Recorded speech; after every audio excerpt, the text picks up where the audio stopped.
welcome, ladies and gentlemen. Welcome to the Midweek Wire. I'm your host, Patrick Henningsen.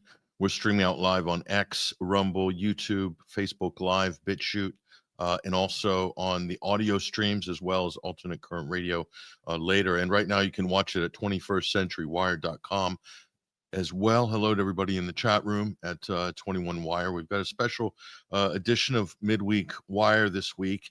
Again, I'm your host, Patrick Henningsen. There's been an interesting development, obviously much anticipated. The JFK Files, the supposed drop. Don't know quite what to make of this. There's a lot of people saying a lot of different things, showing and pointing at different things. We're going to try to make a little bit of sense out of what's happening. And to do that, I've probably got one of the best people that we can have to help basically separate the wheat from the chaff, to use a common metaphor there. I want to bring Ryan Dawson onto the program right now. Ryan is the founder and editor of the ANC Report, the AntiNeocon Report. You can also find him at Rye Liberty on X. I got his handle down the bottom of the screen there. Ryan, first of all, thank you for joining us. I really appreciate it. So Ryan, this is what they're saying in the media. They're saying the New York Times, the paper of record, has said new trove of Kennedy files offers few revelations so far. A tranche of documents tied in some way to the assassination of John F. Kennedy was released late Tuesday. No major new details were found immediately, but scholars said it would take time to sift through all of the files. In total, they're saying some 70,000 files, Ryan. So first of all, I want to get your reaction to this much anticipated. Everybody was saying it was coming. You've got your own sort of take on it, but I'll hand it over to you to tell us what we're looking at. What's just happened here? Well, before they released anything, I said what you would be looking at. First of all, the files are only the files that were given to the 1992 review board, which are not all the files. So you're looking at the files that were given to them that have already gone through a filter. And so you're only looking at the remainder. And prior to this dump, 99% of those files had already been released. And so you're looking at the final little cache of what was left of those, but those were never the files. Listen, you wouldn't have tens of thousands of classified documents decades after an event if Oswald just shot him by himself. There would be nothing to hide. But there's plenty to hide. And there really wasn't. Most people just bought that story until the Zapruder film was released. What a lot of people don't know is that film wasn't released until the 70s. That film wasn't released until they shot his brother, too. RFK was dead in 68. He never saw that film. When that film was shown, and it's pretty obvious, you see him shot and his brain go out the back of his head. Someone shot him from the front. That is when Congress creates the House Select Committee on Assassination, and they studied it.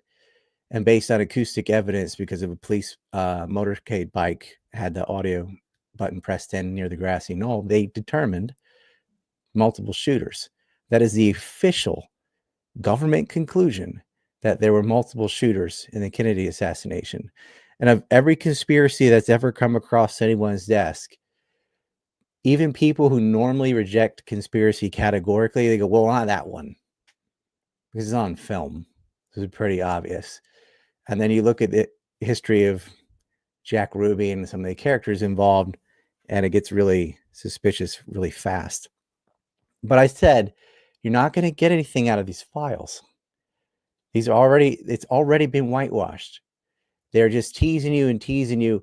This puzzle was solvable without the files, without these files. The problem is, it's some weird authoritarian mindset where they're waiting for the government to tell on itself. You get all these people like, oh, here's where it's going to be. This is how we're finally going to know. They did the same thing with Epstein. They did the same thing with September 11th, which is weird because forever in the joint inquiry Senate investigation into the attacks of September 11th, or JS report, there were these consecutive 28 pages that were all redacted in a row. And I helped get those unredacted. And in the unredacted papers, it says that Saudi Arabian government payrolled employees, Osama Basnan and Omar Bayoumi, acted as intermediaries to finance 9/11 hijackers. Right there, you have state support for terrorism. Didn't matter. Right there in black and white, our own Senate investigation, our own government conclusion, it didn't matter because nobody went on Fox or CNN or whatever and explained the significance of that. And so you still have people looking at nanothermite or whatever. Like, look, it's already admitted. What more do you want? And I don't know. It's the same thing with Epstein. You have plenty of files and out of the mouth of babes, almost literally. I mean, these girls saying who raped them and giving you names, and there's your list. Doesn't matter because the guy on Fox or CNN didn't say it. Until that authoritarian source tells them what to be outraged about and tells them what to think, they don't know what to think. And you and I can tell them, it's right here. It's right here. Look, here's what it says. Here, it just doesn't register. And I don't know why it would really matter. I mean, if we sat here the next 10 hours or so and I went through the Kennedy assassinations and walked through the whole thing, Daley Plaza and the Ambassador Hotel, and you find out, okay, the Israelis outsourcing through expendables in the mob murdered the Kennedys. So, I mean, they're committing a genocide in front of the world right now. What's worse than that? Like, what more do you need to condemn Israeli atrocities and actions? They murdered 423 Palestinians in a matter of hours 2 nights ago. And what happens is these files get released, and most of these files on basically, there are a lot of files that got released, and it's worth going through them. You never know what you can combine with other things, and nobody did that. They were reacting minutes after they hit the floor. Like, there's no way you read these. There's no way you read all these that fast. But there's this obsession with being first. Like, after you read them, you like to think about them. I'm still reading them. It's mostly stuff I've already seen, which is what I anticipated. But I'm like, wow, you guys. And then here's what the second thing that happens is older files that have been out for a long time get posted on X as if it's a new file. So you've got this report that was, it's a weird thing because what they'll do is they'll take that's one of them. They'll take a copy of something and it's like the latest copy and they'll say, this is a new file because it's the best version of the same thing or whatever. Yeah, there's one on the Israelis. Like, yes, they limited it because this is what happened. James Jesus Angleton and Ted Shackley, they work in counterintelligence of the CIA, had a cabal with intentional plausible deniability, as Ali North says later in the Iran-Contra affair, working with the Israelis on assassinations. They tried to kill de Gaulle multiple times. They end up killing Kennedy. They had plots to kill Castro. This is what they were doing. And, all this stuff of like, well, it's Cuba, it's Russia. But like, they don't gain anything at all by Lyndon Johnson becoming president. It's not like LBJ is soft on communism or anything like that. The only country that benefits from Lyndon Johnson becoming president is Israel. And the only policies that had a 180 change after Kennedy was killed were all the Mideast policies on Israel. Kennedy, both Kennedys, because his brother is in the Justice Department, they were registering the American Zionist Council, which is now AIPAC, as a foreign agent. They were inspecting Dimona for its illegally made nuclear weapons. And they still aren't a signatory to the Non-Proliferation Treaty. And everybody knows they have hundreds of nukes because Mordecai Vanunu took pictures of the warheads and blew the whistle. And the person that turned him in and got him thrown in jail was Robert Maxwell, who's the father of convicted pedophile and human trafficker Glenn Maxwell. And that's how they brought them in. So that's the old story. But Israel made nukes, and they got the highly enriched uranium from the United States. They stole it out of Apollo, Pennsylvania. And then the Kennedys were onto them. And we know from John Hayden and other people that work, I'm not going to drop a bunch of names to keep this simple. People working for RFK discovered flora and fauna outside Dimona with 97% enriched uranium. The only country where that existed at that level was the United States. It was out of the Nautilus program for nuclear submarines. And people who had worked on making that, like Zalman Shapiro, had access to it, and they were stealing it. And I made a whole long documentary about it, and it's in books like Grant F. Smith, Roger Motson, lots of people have covered this. Here's what's odd. A lot of information we used in those books and films wasn't released till around 2015. They sat on it. Now, there were other ways to get at it, but it was finally released. This is another thing, like, okay, look, right here, it's showing you Kennedy knew they had nukes. And he knew that Ben Gurion was lied to him. You can quote him saying, all the Israelis ever effing do is effing lie to me. He knew he was getting jerked around. And they thought he was an existential threat. Ben Gurion resigned to create a moratorium. He resigned. And a month later, somebody shot JFK. And that was the end of anybody looking into their nuclear program. LBJ gets in. LBJ, who was sleeping with an Irgun operative, Matilda Krim, he gets in and gives us the USS Liberty. And he says, I want that GD boat sank to the bottom of the ocean.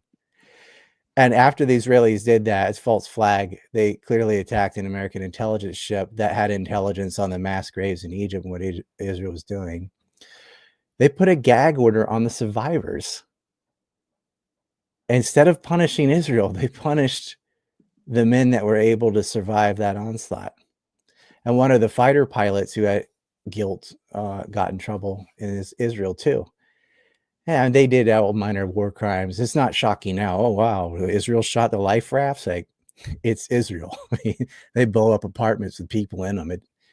They act the way they do because there's no consequence. I honestly think they could murder all 2 million people in Gaza and they would just say it's God's way or whatever. Like, what's number would it take? You look at that place and it looks like rubble. It just nothing. They have flattened whole sections of Khan Yunis in Gaza City. There's some remnants of buildings where there's not a single intact house. There's not a single one. There's not a Hamas tunnel under every home either. No. And it's not just homes, it's commercial buildings. They don't have a store, a hospital, an apartment. There is nothing.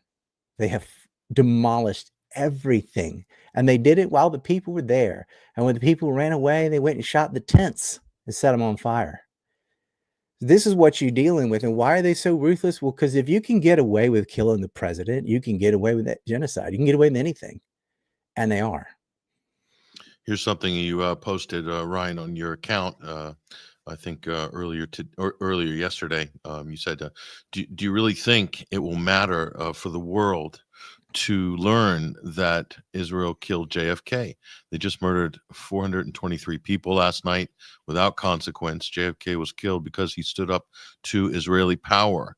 If you allow a state to get away with genocide, you will let them do anything. So, I mean, that's kind of putting things in perspective. Which, I stand by that. Yeah. Yeah.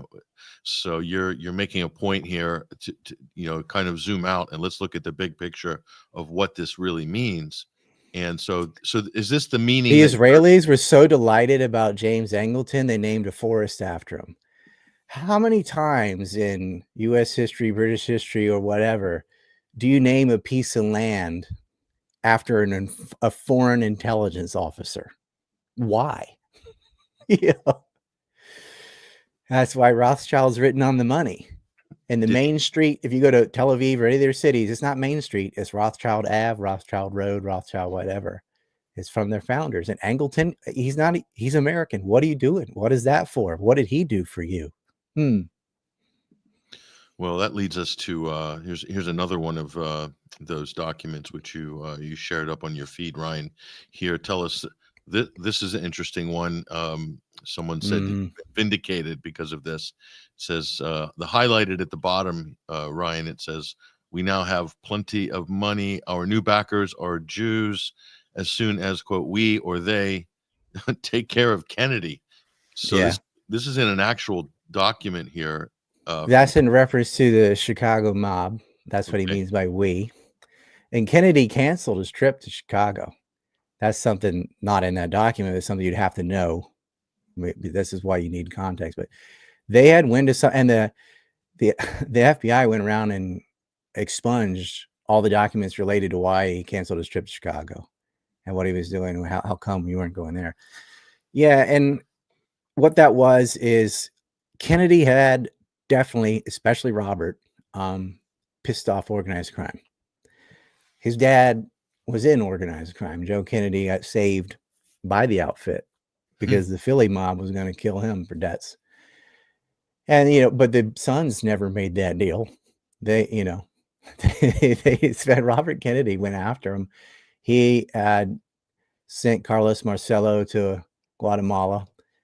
He had jailed a lot of them. Hoffa was in jail. Eventually, he got a lot of these mobsters, and he was putting pressure on them. He embarrassed Sam Giancana, saying, I thought only little girls giggled and stuff. They didn't like that. And they had contract killing, like take this guy out. And they found, when he's saying they, he's meaning, when he says the Jews, he means the Israelis. They talk like that. These are thugs. So obviously it's not like all the Jews, you know, but they would refer to themselves as the Italians, the Jews, whatever, because they were ethnic gangs. The mob was very ethnocentric.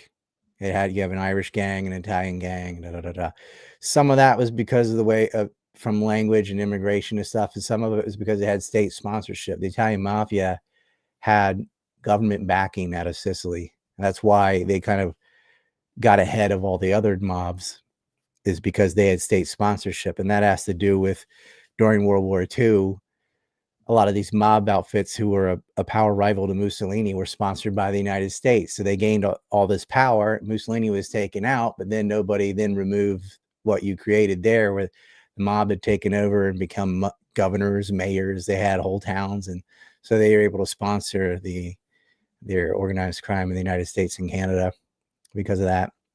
Long story, Doug Valentine is the guy that has written the most about that. Get any Doug Valentine book on the history of the mob or the history of the Bureau of Federal Bureau of Narcotics. And you'll see too that a lot of the agencies set up to police these things, just like today with the CIA moving around cocaine and whatnot, get involved in it. And instead of eliminating it, they manage it. And the Soviets did the same thing. But the most important type of crime wasn't the narcotics business. It wasn't the any other white collar crime. It was gun running. And during the Cold War, you have different factions that would kind of look the other way if the gun running was to a certain nation in your favor, that it would be favorable to somebody you didn't want to go to the Soviet orbit. They didn't want it to go to the US orbit.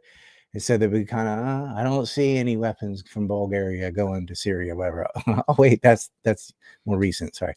But you know what I'm saying? They would do that. And so they became weapons management, drug management, fill in the blank management rather than solving it. So if the source of weapons were helping finance fight KTM in China, for example, and they knew the mob was making bank on it, but their supplier was somebody who was fighting communism, and this happened a lot in Latin America too, then they would just let it go.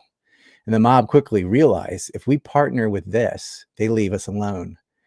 And so you would see that Pablo Escobar knew that too. And then this happens in Cuba. Some of the weapons that were supposed to be there for the supposed ground forces in the Bay of Pigs had been diverted to Israel. And they say the opposite. They say there was no air support. There was air support. There wasn't the ground support they had promised wasn't there because they didn't have the guns they're supposed to have. But they can't say what happened to them because then they'd be telling on the largest gun running network in history. And it culminated with them stealing the bomb. It's unbelievable. Like, you can steal nuclear weapons? Absolutely.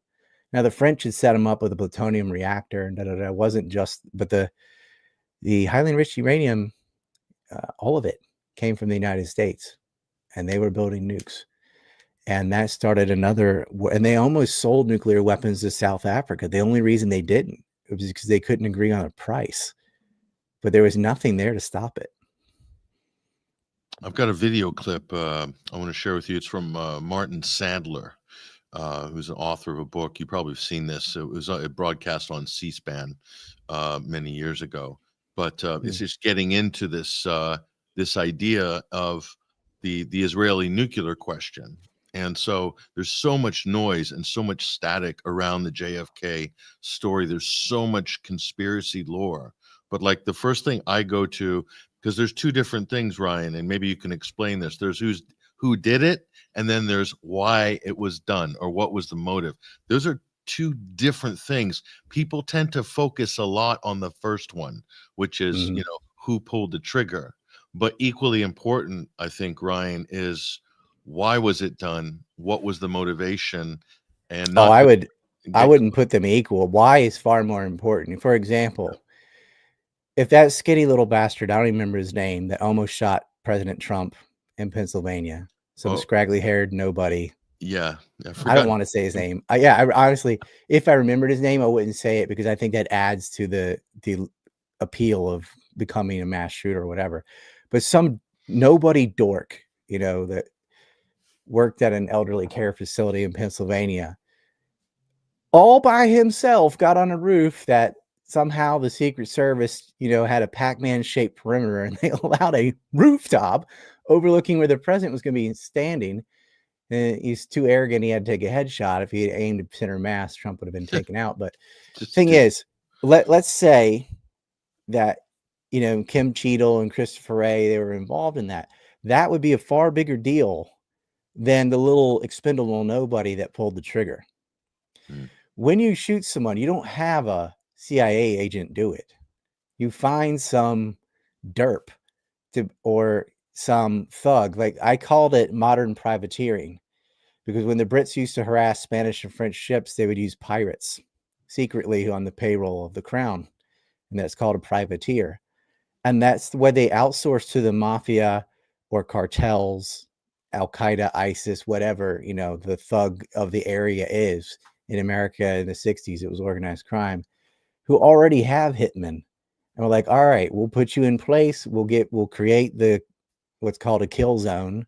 We're going to drive them in there. You take them out.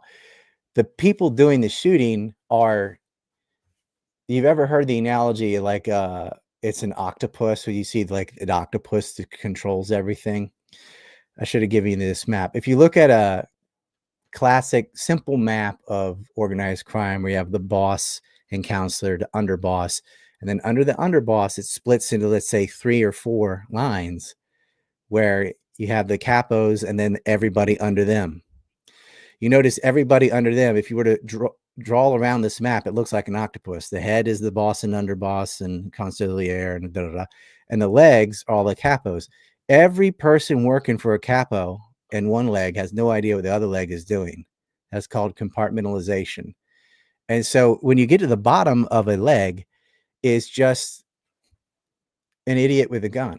I mean, they're just go shoot that person. Here's $100,000. Someone else has to put out the contract for contract killing and acquire the funds and everything that they're going to need, and to cover it up or to cut them loose or what have you. But the guy at the bottom is practically useless. Like when Gene Caesar shot RFK, it doesn't matter if you know who that is, because he is nobody. He's a guy who's in trouble, been arrested in Tijuana, in and out of jail, worked for Ace Security, been reemployed for all of a day, got behind him, shot him, his witness shooting him. It's dead to rights. That's who did it. It's his connections to Alessio and those to Smith and Modelitz and all these other people that matters. And that's how it is with, like, the why is way more important than the who. The who is not that exciting. It's like, oh, look, a known thug shot someone. Yeah. What'd you think? So here's Martin Sandler. I'm gonna get your comment on this clip, and I'm sure you have plenty to say. and we'll also talk about one of your documentary films, Ryan, which has got quite a lot of attention in the recent years, NUMEC. We'll talk about that in a moment, but here's Martin Sandler. There's a very surprising series of letters between Kennedy and David Ben-Gurion, not only the premier of Israel, but the founder of Israel, in which they're very angry letters, in which Kennedy is saying to Ben-Gurion, I'm killing myself trying to get a nuclear test ban treaty. I've even got de Gaulle on board, and that's impossible. And you keep testing in Dimona. You've got to stop. And Ben-Gurion, thank you, in so many words says, it's easy for you to say sitting in Hyannisport. I'm sitting with the Arabs all around me, and you want me to give up nuclear testing.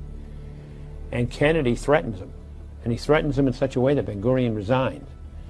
And I will tell you that I found articles, not in any crackpot publications, but in very sophisticated publications saying, forget Lyndon Johnson, forget the CIA, forget Fidel Castro. The Mossad killed Kennedy because they were so upset over what he did to Ben-Gurion.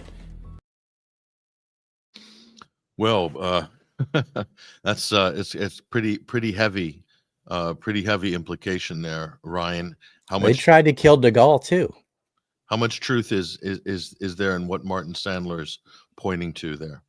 He's 100% correct. I mean, Ben-Gurion was a terrorist that became the first prime minister of Israel, and the Haganah that becomes the IDF, or the Palmach, which becomes like their navy, and these organizations, Irgun, Stern, they just go right into the Jewish agency and aspects of the Israeli state. They just become the government. All these thugs that were illegally bringing arms into Palestine, who would throw grenades inside of houses, commit acts of terrorism, blowing up boats full of Jews, like the SS Patria, for example. It didn't matter to them. They did whatever they could do for power. And the UK backed them up. The UK is glorious for always backing the religious extremists because it's a recipe for disaster. These aren't like regular Jews who want somewhere safe to practice Judaism or something. That was the very, very early Zionism. This was immediately the manifest destiny exterminationist crowd. Menachem Begin was worse, and he becomes a prime minister too.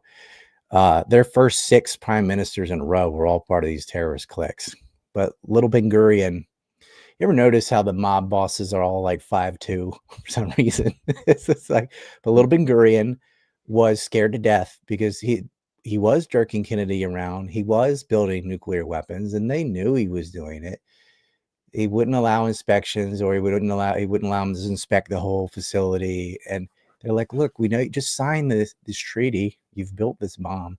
We're going to have to figure out a way to deal with this. He's like, no, Israel has to have nuclear weapons because they felt threatened by all their neighbors who they had all preemptively attacked. And people always skip the Suez Crisis.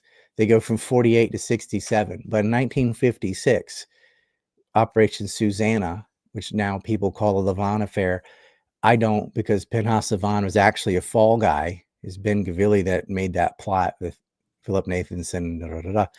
That's a can of worms. But they preemptively attacked all their neighbors in that war too. And that was another attempted false flag where they went around bombing Western targets in Egypt and tried to, blame it on Arab terrorists. Nathanson's bomb went off prematurely in his jacket. They raided his house. They found the papers. They knew it was an Israeli intelligence operation. It still started a war anyway, and the French and British assisted Israel in that war. But Eisenhower, to his credit, said, knock it off. And he puts an end to that, and he put in UN peacekeeping troops in the Sinai Peninsula to prevent annexation of that land.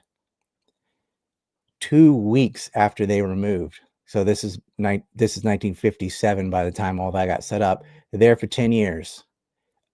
They leave in May. And there's another war at the very beginning of June, the 6-Day War. Israel, as soon as the Eisenhower's men were gone, attack Egypt again in a preemptive war, and that's where you get the liberty and so on. On the anniversary of the 6-Day War is when they would kill Robert Kennedy in 1968. But that was the plot the whole time. Eisenhower stood up to him too, and Kennedy was standing up to him. And like, dang, we've got Europe. We can't get the Americans on board. But from the time Kennedy died, when LBJ got in, they captured everything because they already had counterintelligence of the CIA under Angleton. Even when Colby went and cleaned house, they still had Ted Shackley as a mole. But eventually, it would get to the point where it's, you know, the William Burns and the James Woolsey, who's an Epstein guy too, are the heads of the CIA. And once you got your guy as the top, they just hire each other. And so a lot of intelligence in the United States, Snowden admit this, the NSA shares everything with the Israelis. Jeff Gates wrote about it too. If you can take the bottleneck positions, then you take over the whole apparatus because they just hire their own men. And these are all appointed positions. And so it gets to the point where, yeah, Lyndon Johnson just starts appointing Israeli moles into everything. And that was their capture of the United States. It's been pro-Zionist ever since. They never lifted a finger. They never mentioned nukes again. They never mentioned registering AIPAC under FARA again. It never happened. The closest it got was, I mean, it's not registering as a foreign agent, but Patrick Leahy with the Leahy Amendment would have arranged so if you have nuclear weapons and you're not signed to the Non-Proliferation Treaty, then you can't get conventional weapons from the United States. That's the Leahy Amendment. And they tried to kill him with weapons-grade anthrax that said death to America, death to Israel on the notes. And they messed up really bad in that attack because they mailed out 2 letters on September 18th that had identical notes inside, death to America, death to Israel, take penicillin, da, da, da. One with real anthrax and one with fake anthrax. And the one with fake anthrax was sent to Judith Miller, who just blames everything on Iraq in her career. You know, the 93 World Trade Center attack, she said it's Iraq. Oklahoma City, she said it's Iraq. Anything that happened, it's Iraq. Why would Al-Qaeda send fake anthrax to anyone, first off, but especially Judith Miller, but then real anthrax to the senators that are trying to limit weapons going to Israel? They didn't. But you can't claim it's a copycat attack because they're both mailed on the same day. They weren't opened on the same day because they had grounded all the planes and the mail got messed up. Blah, blah, blah. And that, you know, okay, there's your story. Then they lied about it in Prague. They said, Iraqis gave anthrax to Muhammad Atta at a meeting in Prague, a meeting that never took place between 2 parties that didn't have anthrax.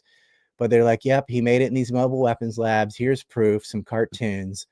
And Colin Powell went and pointed to the cartoons of the mobile weapons labs at the UN, and Miller and Troxler and all these normal, you know, Zionists at the New York Times were essentially quoting a bank fraudster like Ahmad Chalabi and yellow journalism from neocons in the Office of Special Plans, and they ended up with a war in Iraq over nothing.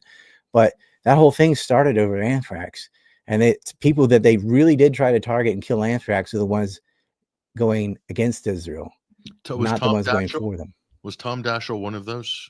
Yeah, he was. Yeah, Patrick Leahy and Tom Daschle. And because he was on the Judicial Committee too, and he could make Leahy's thing work, the Leahy Amendment. And they wanted them out. And they were also the only 2 that were saying no to the Patriot Act. And they crammed that through. And most of that was written by Joe Lieberman, who is a staunch hardcore Zionist. That thing was pre-written. They did not write 300-page bill that day. They was sitting and they're like, if there happens to be some kind of event, here's our answer. A new Pearl Harbor. Yeah. So the new Pearl Harbor part is written in Project for a New American Century, which is a neoconservative think tank of the worst of the worst. Louis Leibowitz and Richard Pearl and Wolfowitz, all this, you know, Elliot Abrams, people hung over from Iran-Contra fame, like Michael Ledeen and stuff. But it was Gary Schmidt and Fred Barnes and William Crystal who were writing about anthrax before any anthrax was mailed. And they kept saying, Osama Saddam. And you look back in 2001, Time magazine stuff would have a picture of Osama bin Laden and Saddam Hussein on the next page, trying to conflate the two things together. And Saddam Hussein, not saying he's a great person or anything, but had nothing to do with September 11th or Osama bin Laden. They hated Al-Qaeda. But that's what they went with, and the bridge that they could get was this BS about anthrax and weapons of mass destruction. And when he went to the UN with his little mock vial of anthrax, Colin Powell, Secretary of State, but his speech was written by Libyan Tenet, and Tenet was part of, I'll get into him in a second, but like the legal reason was, well, Iraq's in violation of UN Resolution 1441 stipulating they can't have WMDs. They lost the first Gulf War, which is also based on lies, babies on incubators and the rest of it. Tom Lantos running around waving his hands in the air, having a fit. Never happened. Well, and they killed 100,000 people in that war. And they stipulated you can't have WMDs. Well, they didn't have WMDs. And the chief weapons inspector, as you and I both know, Scott Ritter, went over and said, we have gotten rid of all of their weapons. They went and blew them up. And when they had to go through and get the serial numbers, they did not have WMDs. And that everyone knows that now. Everybody knows that now. Even Dick Cheney and George Bush admitted it. Like, yeah, but they said it was mistaken intelligence. No, it wasn't. It was intentional deceptions. They wanted a war with Iraq because that's what Israel wanted. Israel imported 77% of its oil from Iraq, from the Kurdistan region of Iraq after the war. That's 3/4, a little more than 3/4 of all their oil imports came from Iraq. And who did the Kurds sell to out of Syria when they annexed Rojava and sat on the oil? Israel again. So when you say it's a war for oil, like, well, whose oil? Because the imports to the United States don't change. It was Israel's oil. And Saddam Hussein and the Ba'athist Party was a threat to Israel, and he supported Palestinians' rights, and they had to get rid of him. They got rid of all the secular leaders. And you end up with a script, Libya, Syria, and we're going down the strip, the whole list. And Yemen and Iran are next. They're bombing Yemen. Did you notice they hit 3 areas at once? They had HTS attack Lebanon, Israel bombs Gaza, and the U.S. bombed Yemen. The HTS attack fell flat on its face, which I was delighted to see. At the same time, Somalia gave a significant blow to al-Shabaab, too. They got rid of about 120 al-Qaeda fighters. But the bombing on Gaza, I mean, they're helpless. They're just bombing families. They're not even hitting Hamas. They just blew up a bunch of people, hundreds of people.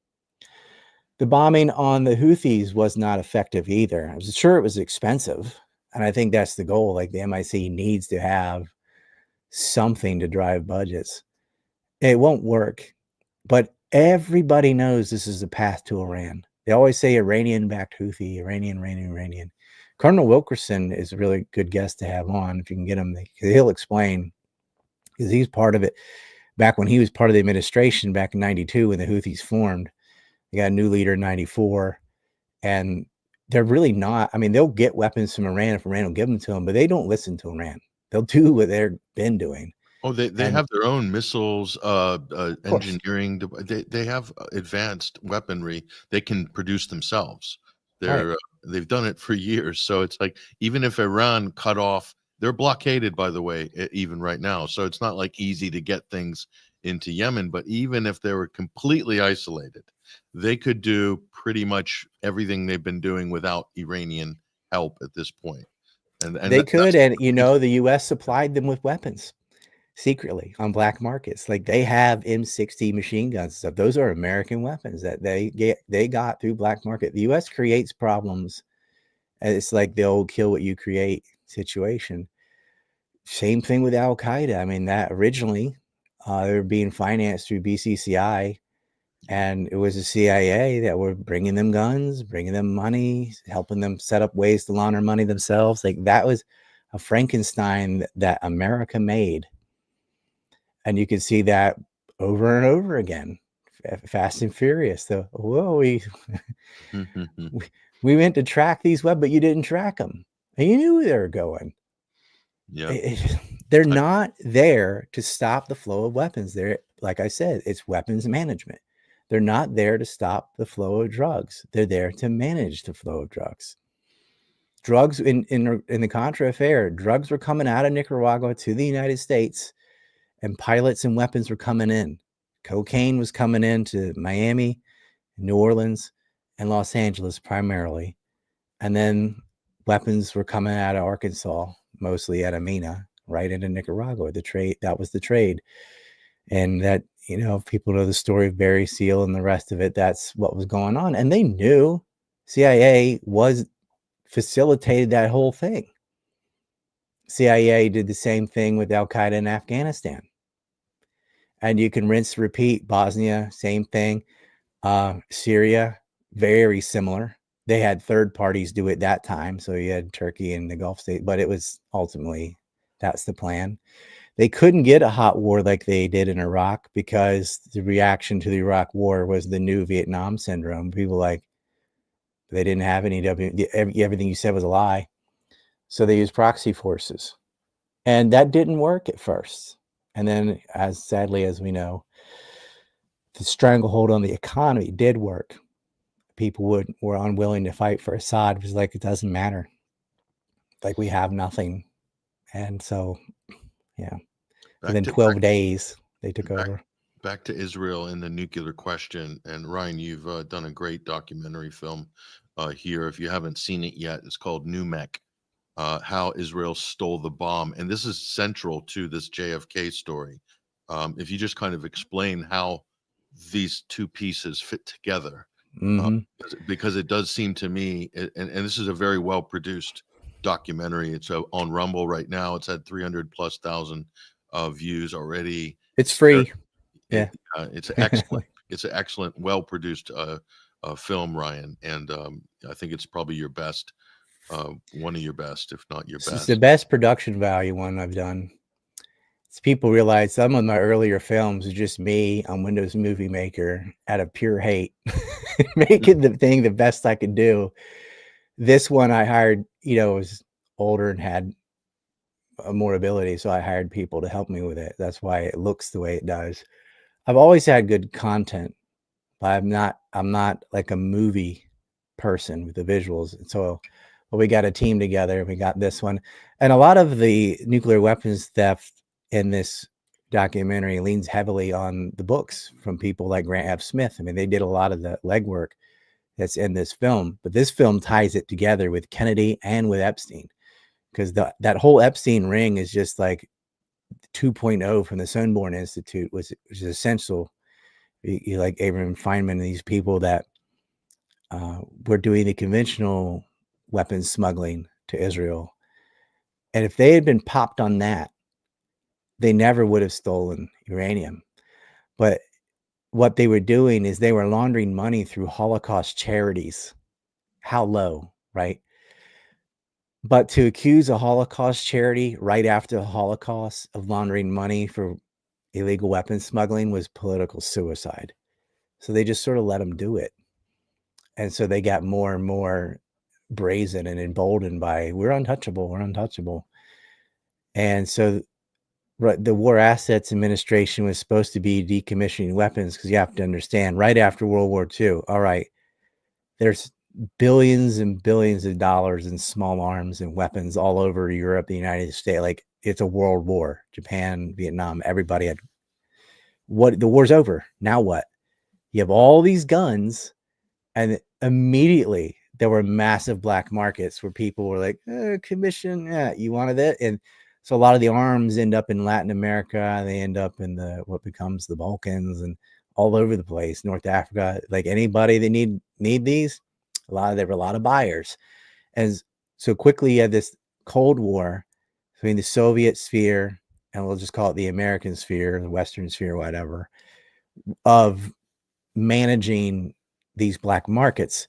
And what the CIA and KGB were supposed to do is get rid of the weapons. And that's what they were saying to each other, but both of them, and it wasn't just one, it was both of them, did this game of allowing them into their allies' hands. And Israel was running guns to Palestine because they were hell-bent on taking it over. And so that was happening during the end of the war, and during the war too. There was a lot of black markets weapons. This is always going to happen when you have a major war. A lot of the weapons in Ukraine never made it to the front line. Who knows where they're going to pop up? But somebody's got a bunch of in-laws and javelins. It's going to be bad. And that's, they worked with a group in the United States that were a bunch of Jewish millionaires who got together. Ideologically, they wanted to help create the state of Israel. And Jewish organized crime was very much a part of this, in smuggling machine guns and ammo and anything, even airplanes they got with Charlie Winters, that they would bring for the brand new Israeli state. And it just gets to the point where they start stealing highly enriched uranium. They had a plant from the French, so they're going to build the bomb. And they did. And they got caught. And they got caught by the Kennedys. So somebody shot both of them. I wonder who. Maybe it was Iran. Maybe it was Russia. No. And by the way, Khrushchev and Kennedy had a back channel. So did Fidel and Kennedy. They were working things out. They had no reason to kill him, and no love for LBJ whatsoever. I was going to ask you about that. Where was Khrushchev with Israel on that Israeli issue?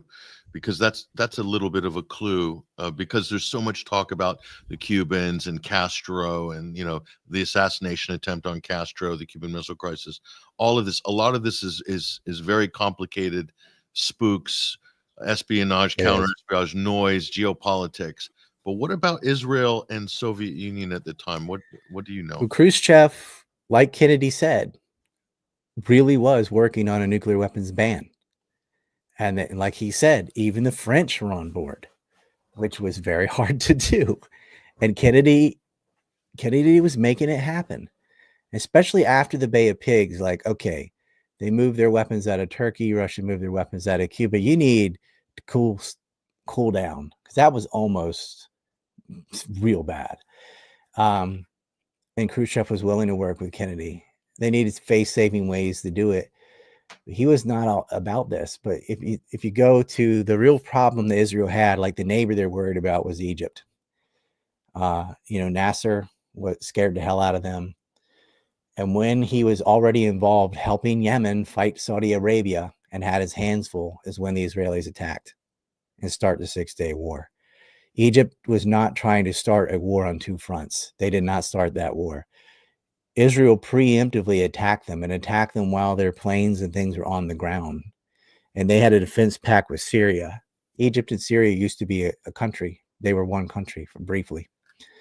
And that was under his leadership. They didn't like him. They didn't like Sadat.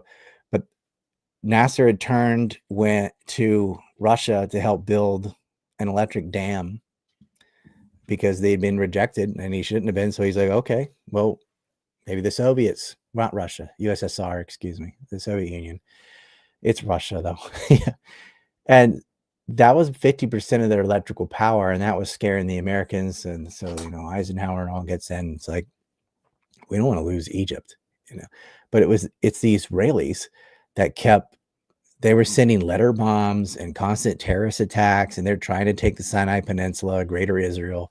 They were high on their own supply. They had 1 in 48, in large part because of Britain and France. That's the first Nakba.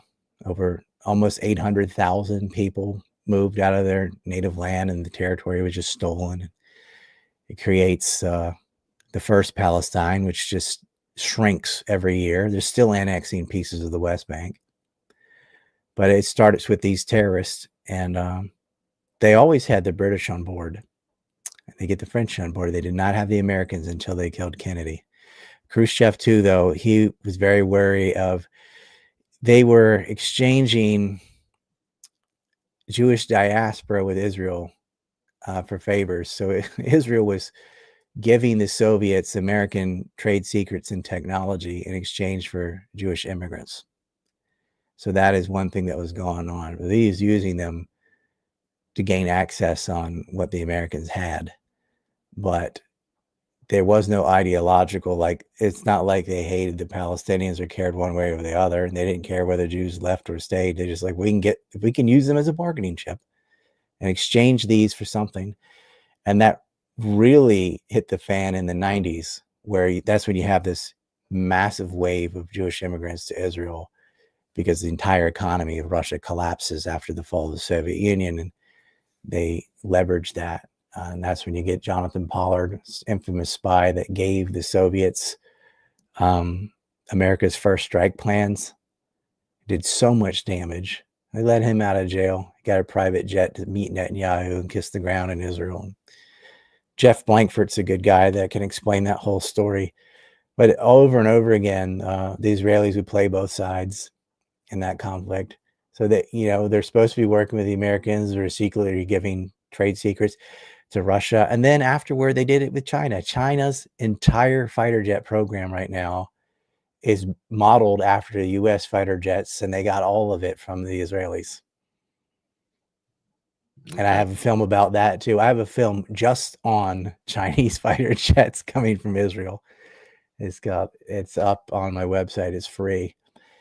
And yeah, and everyone in government is aware of this, but they don't do anything about it. So like all this rhetoric about China and Taiwan and all that, like China would not have any of this capability to check you if they didn't have everything you have, because the Israelis give it to them, sell it to them. They don't give it to them, but they're selling American trade secrets, and the Chinese made fighter jets just like the United States is. So just for large sums of money, and also to what, and to stay out of it and not prevent them from their regional ambitions, because China right. could, yeah, if they wanted to, yeah, AI in a day, yeah. But they won't go but so far, because China is very energy dependent on the Middle East, and they need a lot of oil and gas from Iran and Iraq. So they're not going to cut their nose off, but to spite their face. But you saw them eventually.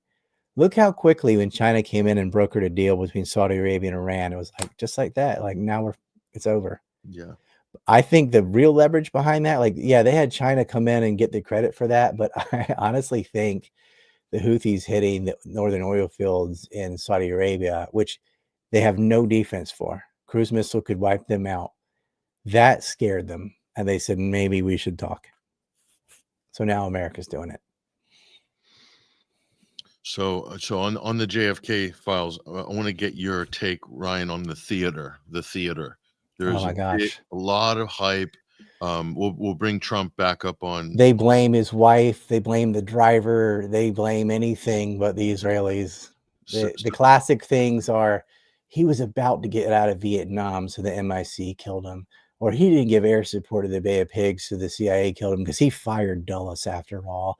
Or, which is not a dumb hypothesis. That is definitely worth looking at. But that isn't it, because they killed Robert too. So here's Donald Trump making, the big, a very sort of vestigial announcement. It was a real kind of protocol, very sort of staged, if you will. But they give him binders. Yeah. Sir, we have an executive order ordering the declassification of files relating to the assassinations of President John F. Kennedy, Senator Robert F. Kennedy, and the Reverend Dr. Martin Luther King Jr. That's a big one, huh? A lot of people are waiting for this for years, for decades.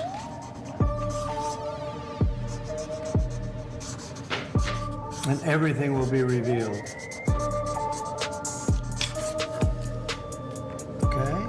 Give that to RFK Jr. Trump lifts veil of. So the pen goes to RFK Jr. So what's going on here, Ryan? What do you make of the... It wasn't revealed. There's still redactions. And like I said, you're only playing with the files that went to the review board 92. And the only reason there is a review board 92 is because of JFK, the movie. That's what they're reacting to. Like, oh, well, let's get to the bottom of this, because there's a lot of public pressure to do this. So what do? They're like, okay, get everything that doesn't involve Angleton, because that's who does it, and classify these and, trickle them out. And I'm like, what is the point? Just release them all and make them all unredacted. Nothing ever that's been released that was redacted and then got unredacted or was hidden and then is it involves ways and means for intelligence or any of the things that are actual national security. It's all just embarrassing. There's nothing in there to protect the intelligence gathering or anything like that. Oswald was part of the false defector program. He's one of the most interesting 27-year-olds ever.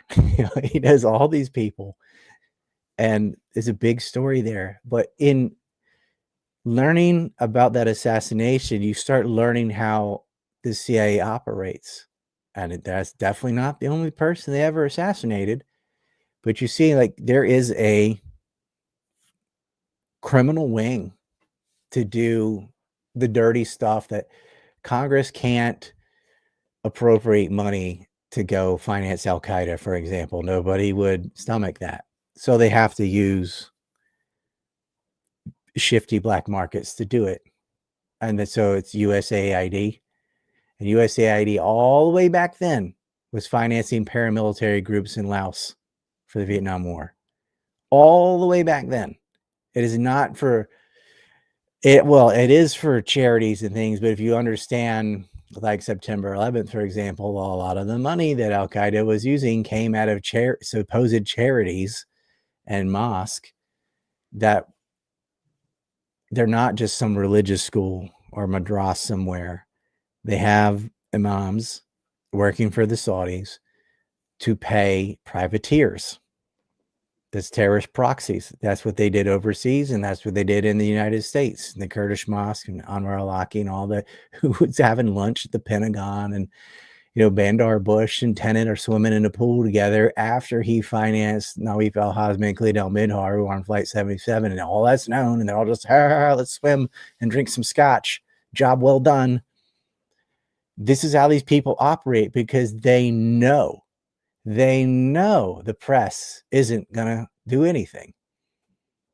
They're just like, Bin Laden, all alone, pull this off. 19 guys that have no history whatsoever. Just, I'm being facetious. And whatever. And then the Alex Joneses come in and turn it into such a tar baby with the, airplane denial and whatever, that it just becomes an unapproachable subject. And both the Kennedy assassinations get that too. You get what about the lady in the polka dot dress and MK Ultra and blah, blah, blah. They all get it though. October 7th, it's almost untouchable. Oh yeah. 40 beheaded babies, rapes. You look on Google today and they're still talking about mass rapes. Yeah. And that never happened. Yeah, and they'll even pass, atrocity denial legislation that's kind of in the pipeline for this, under this wave of anti-Semitism hysteria. Did you see the new one from what's the Jewish Committee for Holocaust or something? They made another, like, they keep adding to their definition of anti-Semitism, where now if you associate the assassination of Kennedy, and I assume it's going to be Kennedy's soon, with the state of Israel, that's anti-Semitic. It's not anti-Semitic. It's just true. Like, look, first of all, Israel isn't the Jews. So every time you blame an ethnic group for what a state does, you're anti-Semitic. But they see it as the Jewish state. That's their words, not mine. And so whatever it does, that was like all of them did it or something, which is ridiculous. So I guess the Franklin scandal didn't happen. The FBI didn't bust a Jewish spy. I guess that didn't happen. I guess Netanyahu wasn't blackmailing Bill Clinton with Monica Lewinsky's text messages. That didn't happen. I mean, I could go on and on. There's a bevy of scandals of espionage in the United States. They spied on the Trump White House with stingrays, listened to his phone. That was in 2017. Yeah, the Stuart Nozette scandal, and bribing people in the Navy and stealing secrets and giving them to China. You had the theft of uranium. Just the Pollard case. Just the Pollard case alone, yeah. And the fact that they all like put them, Obama paroles them and then Trump lets them out, like. And that's what they wanted. Mark Rich got. Yeah, Pincus Green and Mark Rich, massive, and Clinton pardoned him, both of them, on his final hour in office. That's and right. Denise Rich finances Hillary's Senate campaign out of New Square. They were selling furniture for $800 a pillow and stuff. Like, here's a sign book. It was clear. And Hillary takes that Senate seat after JFK Jr. took a nosedive in a plane. My goodness. Sure, that was an accident in clear weather. Goodness. Yeah. Yeah. Unbelievable. Mhm. So just to give a little more meat on the bones of what you're talking about here, Ryan, a very interesting thread by Anya Parampil, who is herself a great journalist. I was just talking about Angleton. There, you're on well- it. And James Morley's he must feel vindicated right now. Well, let's look at this. She's saying when JFK's mistress, Mary Pinchot Meyer, was murdered in 1964, James Angleton broke into her home, stole her diary, the journal which chronicled their affair, and Mary's effort to aid JFK detente with the Soviets was ultimately destroyed. Angleton was honored with a secret state funeral in Israel, like Robert Maxwell, state funeral upon his death. So WikiLeaks has picked up. Which the heads of Shin Bet and Mossad all attended this funeral. Yeah, and here's WikiLeaks, Ryan. The CIA suppressed top officer James Jesus Angleton's connection. Jesus is James Jesus Angleton. Jesus Angleton, his connection to Israeli intelligence, as shown by this newly unredacted JFK assassination records file. Angleton had subverted JFK's policy of preventing Israel from acquiring nuclear weapons, and was praised by Mossad head Meyer Emmett as, quote, the biggest Zionist of them all. Wow. Yeah. It's quite something. And they changed the name of that Israeli intelligence service to the Israeli Secret Intelligence Service. So it becomes ISIS. Yes. Coincidence. I noticed funny. that. I noticed that. And Angleton was also found to have hidden documents from the Warren Commission on the assassination of Kennedy. Shortly before he died, Angleton stated, "The better you lied and the more you betrayed, the more likely you would be promoted outside of their duplicity. The only thing they had in common was a desire for absolute power." The file was previously, quote, released in 2017, 2018, and 2022 in redacted form. Here's the document there. Israeli intelligence service. Yeah, so ISIS. So Ryan, and the CIA said, go ahead, like say whatever, but leave Angleton and the Israelis out of it. Well, because that's all you need to leave out of it. That's who did it. So Ryan, there are clues in here in these files, but you just need to know what to look for and what questions to ask. You'd have to know what a hardcore Zionist James Angleton was. It would help. They don't mention Ted Shackley in this document, but the Blonde Ghost is another guy you'd like to know his background on. If you knew about Angleton and you knew about Rudolph Sonneborn and you knew it's all in my movie, by the way. It's a lot. It's in New Mexico. Yeah, it's all in New Mexico. Then this becomes crystal clear. And I've done shows just on Angleton with Tim Kelly and some other people back in the day. I quit.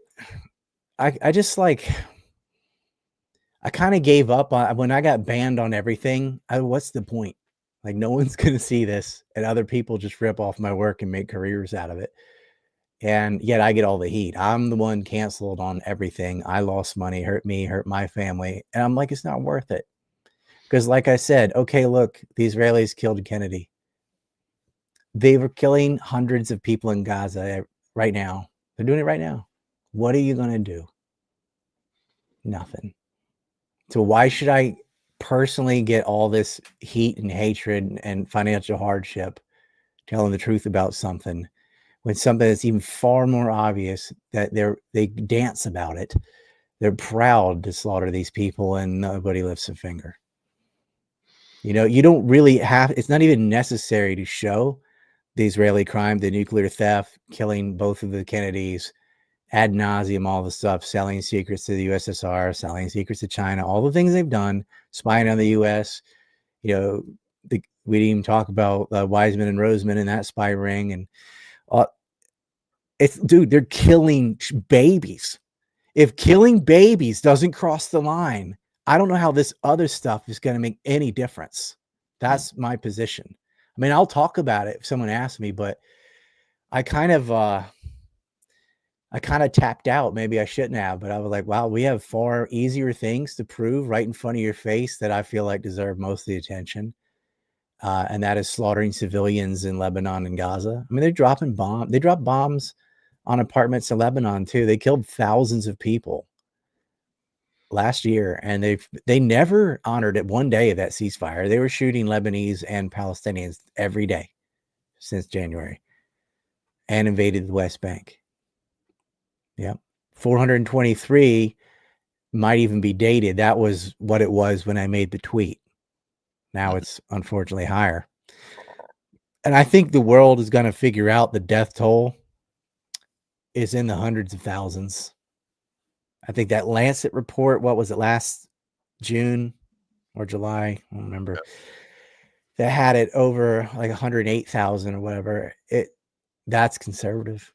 And then you see the little hints with Trump and Netanyahu saying, 1.8 million Palestinians. Like, whoa, where'd the 200,000 go? Yeah, missing. Yeah, they just disappeared. They sneak out from Rafah through the border, or they all went through that elevator shaft tunnel under the hospital the Israelis blew up. Yeah. They were saying they J-damned hospitals. They go, oh, that was a misfire from a Hamas rocket that doesn't have a warhead or anything, but would just boom, blew up the whole courtyard full of people. I remember that. Yeah. They lie so much. It's called the lie saturation. I can't keep up with it. It's so much. Like, but just everything. Like Kennedy said, they always effing lie to me. It's all they ever do.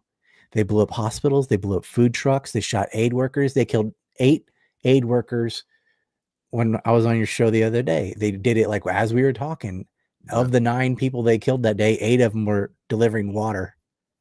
I think it was Al Kahir out of UK. And they just murdered the aid workers. They rape prisoners, and they rape them with like hot iron and weird toys and stuff. And they film it.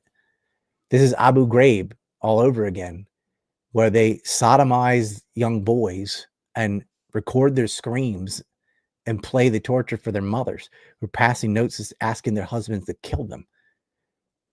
They're like just anal raping prisoners. Dumb, San Nibba, the U.S. does it too.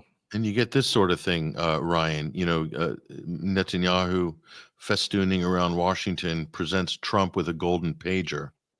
Our greatest friend and ally, says Benjamin Netanyahu. And is that like a severed olive tree? I wouldn't doubt it. That is a cross section of a severed olive tree, I believe, from South Lebanon. Wow. I mean, it's like the mafia, basically. Look at his little grin too. I mean, he is so happy. He's like, yeah, wipe them all out. America's gonna let us do it. I mean, what kind of a savage? How can you accept something like this as the president of the United States? That pager attack is by definition an act of terrorism, and it disproportionately hit doctors and nurses, because that's who has pagers. And they said, we're going to just detonate them all at once. It's like Kushner said about Bridgegate. What a badass move. That's how they felt about it. They were bragging about like the cleverness of it. The inhumanity be damned. Like, why you invaded Lebanon? For what? What did they do to you? They help defend Palestinians? They're defending themselves. You're always annexing and encroaching on their territory. You fired at them, and then they reacted. Israel started that. Let's not forget. And Israel was annexed. They flooded the Al-Aqsa Mosque on October 4th and 5th, doing rituals on a holy site. Supposedly they were asleep on the wheel on October 7th, but the majority of the deaths, even on October 7th, were from the Hannibal Directive, where they were killing their own. They didn't want them to be hot. They don't care about the hostages. They've killed hostages too. After, like, the hostages that are dead in Gaza were blown up by Israelis. And of course, they blew up those 2, that baby and a little kid. And then they said that Hamas strangled them with their bare hands. And even the family said, no, they didn't. You killed our kids. Yeah, ridiculous. Screw Hamas for kidnapping a baby anyway. But the parents were both armed and fighting with them. And they took care, they ran. And so Hamas grabbed the children. It was, I don't condone any of it, but I understand how it gets to that point where it's like kamikaze pilots in Japan you get suicide attacks and hostage taking and stuff when there's enough pressure where people get that desperate because they don't have F-15s. They don't have what you have. The Israelis have murdered 233 Palestinians in 2023 before October 7th. Imagine if 233 Jews had been killed throughout the year for just being Jews. It would never have, if that happened even once. It'll be all over the news, it'd be on blimps in the air, terrorist attack at cafe or whatever. But they can just shoot people at checkpoints or just on a playground or whatever, just snipe somebody. Somebody goes to rescue them, then they shoot that person in the leg as bait. See, anybody will come rescue them, we'll shoot them too. Like a game. They did that all throughout 2018, the March for Peace. Anybody got near the wall, they just pick a few of them and shoot them in the groin or kneecap them. Sometimes they blow their head off. Laughing about it, filming it, putting the film on the internet. And they're like, wow. The only thing that was preventing them from total ethnic cleansing was a fear of the reaction of the world community. They don't have that fear anymore because they just started doing it and the world turned away. The world protected them. The world. Well, yeah, worse. They gave them more guns and money. And we all got moral canging from everybody saying, "Oh, how dare you support these are terrorists, all of them." And there's no civilians. They go after the students for protesting genocide. And Genocide Joe gives them 2,000-pound bombs and everything else they demanded. And so does Trump. This is not a left-right thing. They all grab their ankles for Israel. And they call it gaffy. On a scale of 1 to Nikki Haley, how gaffy are you? Because there's nobody, not even John Bolton, there's nobody more is like gaffy than her. She's doing somersaults. She's grabbing them so fast. It's hard to put it nicely. Let's just say that. Lindsey Graham's pretty close. Yeah. But he grabs his ankles all the time. You know what I'm saying? Yeah, he gets that itch down there, right above the. His socks are itchy. Right above the shoe line. Yeah, it's from his pantyhose. A lot of senators have that. It's a rash type thing. They have. Tom Cotton's got it. Constantly be scratching that, so it's very awkward. Eczema of the feet. That's what he's got. That's exactly right, Ryan. How did you know about that? And a lot of people don't know that. Yeah. Back to JFK, Ryan, because there's an important part of this that you've also been talking about, not just this release, but when they were so-called releasing the Epstein files, because a lot of people have very funny ideas about what's in these releases. And you pointed out so many times, Ryan, and very, very, very well, and I don't know if everyone's listening, but you're saying a lot of this stuff is already in the public domain. Yeah, it was. So how much of these big theatrical releases, Ryan, are just theater? Well, like the part about we have new Jewish backers has been out since 1967. There's no internet in 1967, so okay. But that document was released in 2017 with when Trump was releasing documents. I put it on the website and explained it all over again, and how Jack Ruby went to the Warren Commission and said, this goes all the way to the top. I had to do this for my people. If I didn't, there'd be a program if people found out what happened. What are you talking about, Ruby? What people? Jacob Rubenstein, when he's the guy that shot Oswald, for anybody who doesn't know, and then dies of stomach cancer. But yeah, and he ran a carousel club for the Masello brothers, Joe and Carlos Masello, the mob boss of Louisiana, of New Orleans. And that's where the cell is with Guy Bannister and Clay Shaw and Lee Harvey Oswald in New Orleans with the Fair Play for Cuba committee and da-da-da-da. You can unravel this whole mess. But yeah, you asked me about Epstein. Everything in the binders and stuff these are all online already. And whatever else comes out, I'm going to predict this right here, right now. The truckloads of information that Pam Bondi is going to say is what came out on January 3rd, a year ago. It's a trunket of names and things, but it's all documents that were already released. All these, the court filings out of the Virgin Islands with Denise George is online right now. It's available. Everything from Virginia Roberts, Farmer, all the people, the victims, it's all available online. You can read the lawsuits to Deutsche Bank, the lawsuits to JP Morgan Chase, the lawsuits to Global Apollo from Leon Black, the settlements from Prince Andrew and others. They've paid out the nose. Jess Staley's paying out the nose. Leon Black had to pay $65 million. Prince Andrew had to pay 16 million pounds, I think, maybe not dollars, whatever, something, millions of dollars. Morgan had to pay $290 million. So punishments have been dished out. Jean-Luc Brunel was arrested and then died in his jail in France. He hung himself allegedly all on his own. Maxwell was arrested. Epstein was arrested. Arrests were made. Lawsuits were settled. Hundreds of millions of dollars have been paid out to victims. It's not like nobody on the client list got persecuted. Yes, they did. It just wasn't loudly said on your TV because they don't want you looking at Jamie Dimon and Jess Staley and the people that facilitated the hush money for Epstein, who are all playing stupid. Like, oh, I didn't know him. I didn't know what this money was for. These $20,000 cash deposits to 16-year-olds.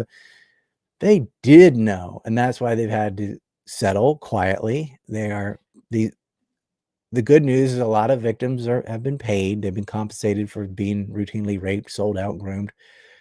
But they're keeping a lid on the Johns. They're not going to, the bank pays them. Well, in the case of Andrew and Leon, their names came out and they had to pay. But there's a few, but mostly they won't say who the John was. The court knows. But here's how you can figure it out, because you can go through and see, well, who are what the emails going back and forth between Epstein and who. And then somebody pays all this money. Like, that has to be this person, you know? Yeah. And that was available. It's just, you'd have to do a little bit of work and go in and read all the files, and because there are false accusations too. That happens every time there's a rape case, especially when famous people. Oh yeah, me. But you look all the way back in the 90s and stuff, the people that were saying this before it was famous, before he got arrested in the early 2000s, before the rearrest in 2019, the girls that can describe the interior of his house, what color his bathroom was, what color the massage table was, what pictures, they had definitely been on those properties. And there's no reason for a 15-year-old to have ever been to any of these places. They're telling the truth.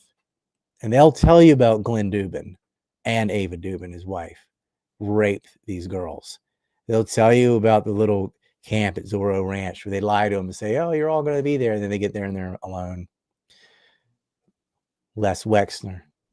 And Les Wexner is he's the bridge between the old school gun running ring and the new pedo ring. He's in his 80s and he was there the whole time.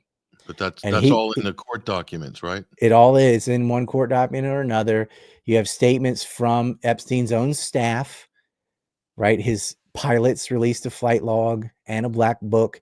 His bodyguards, his chefs, his chauffeurs, they've all told on him. They had no one to tell, but once you could, they all did. And then, of course, the victims themselves tell you who raped them. So there you go. And then so you match that, like, if this is out of a victim's mouth and corroborated by someone, employee of Epstein, and they're flying around on the planes and their name's in the black book, and then especially if they end up having to pay money out of the nose in a lawsuit, then that's a client. Definitely. Depends how many data points you have. Wexner's basically gave him a house for like 20 grand. He gets a school that's now became a house, the Epstein Rape Mansion in New York.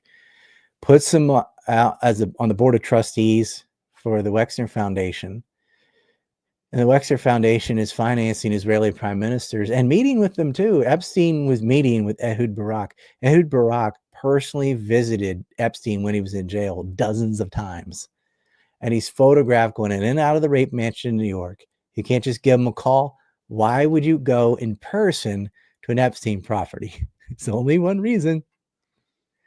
You know what they're doing in there.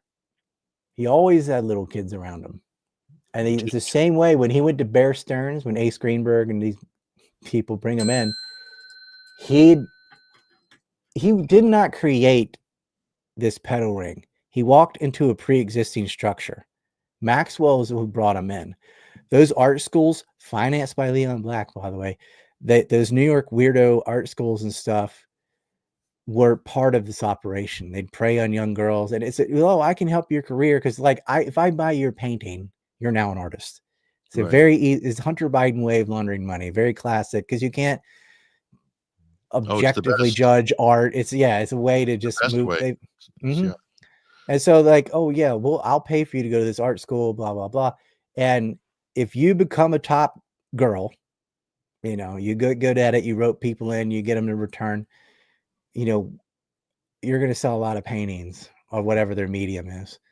And that was some of the bullshit they were doing. And then, of course, the Abigail Wexner Foundation was involved in a lot of universities too. And that's what there's an Epstein map there. There's a smaller map. That white page there goes in the Schoensteins and the McCains and the Lincoln Project. Now, there's a bunch of pedophiles there too. It's all, this is just the way it is. The Bear Stearns had plenty of perverts before Epstein was brought in there. Just to be clear, when we say these things, everything you're talking about is public, is in the public. Yeah, I mean, they've been prosecuted. Like, it's not even guessing. I just want to do my diligence there. That's in the public domain. Employees for the Lincoln Project got popped for kitty fiddling. Yeah. And there was the guy that gives the physicals, I guess he was like the school doctor at Ohio State University, who was there because of Wexner. They named a gymnasium after him, who got popped for fiddling little boys. It's constant. And the white collar crimes to the liquid funding at Bear Stearns, Ireland, and the things that Epstein set up, the Ponzi scheme at Tower Financial, where Steve Hoffenberg went to jail for what they did, but Epstein did not. But it was all Epstein. It was he was the brain. Well, somebody through Epstein was the brain. Epstein couldn't even spell his name correctly on the board. You look at it. He wrote Stein, Stine, on the board. Maybe he didn't want him to know his name. I don't know. But yeah, of course he works at a high school. He wants to be at a high school. The math teacher. He could play piano. He impressed. That's something he could do. That's why he really did have a music room on his island.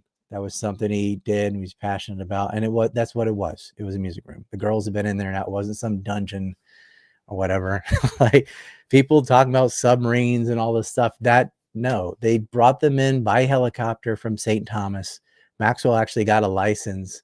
She got a green helicopter because he liked green, and would ferry them in. It's the weird word we say, ferry, even though it's in the air. But yeah, and St. Thomas knew.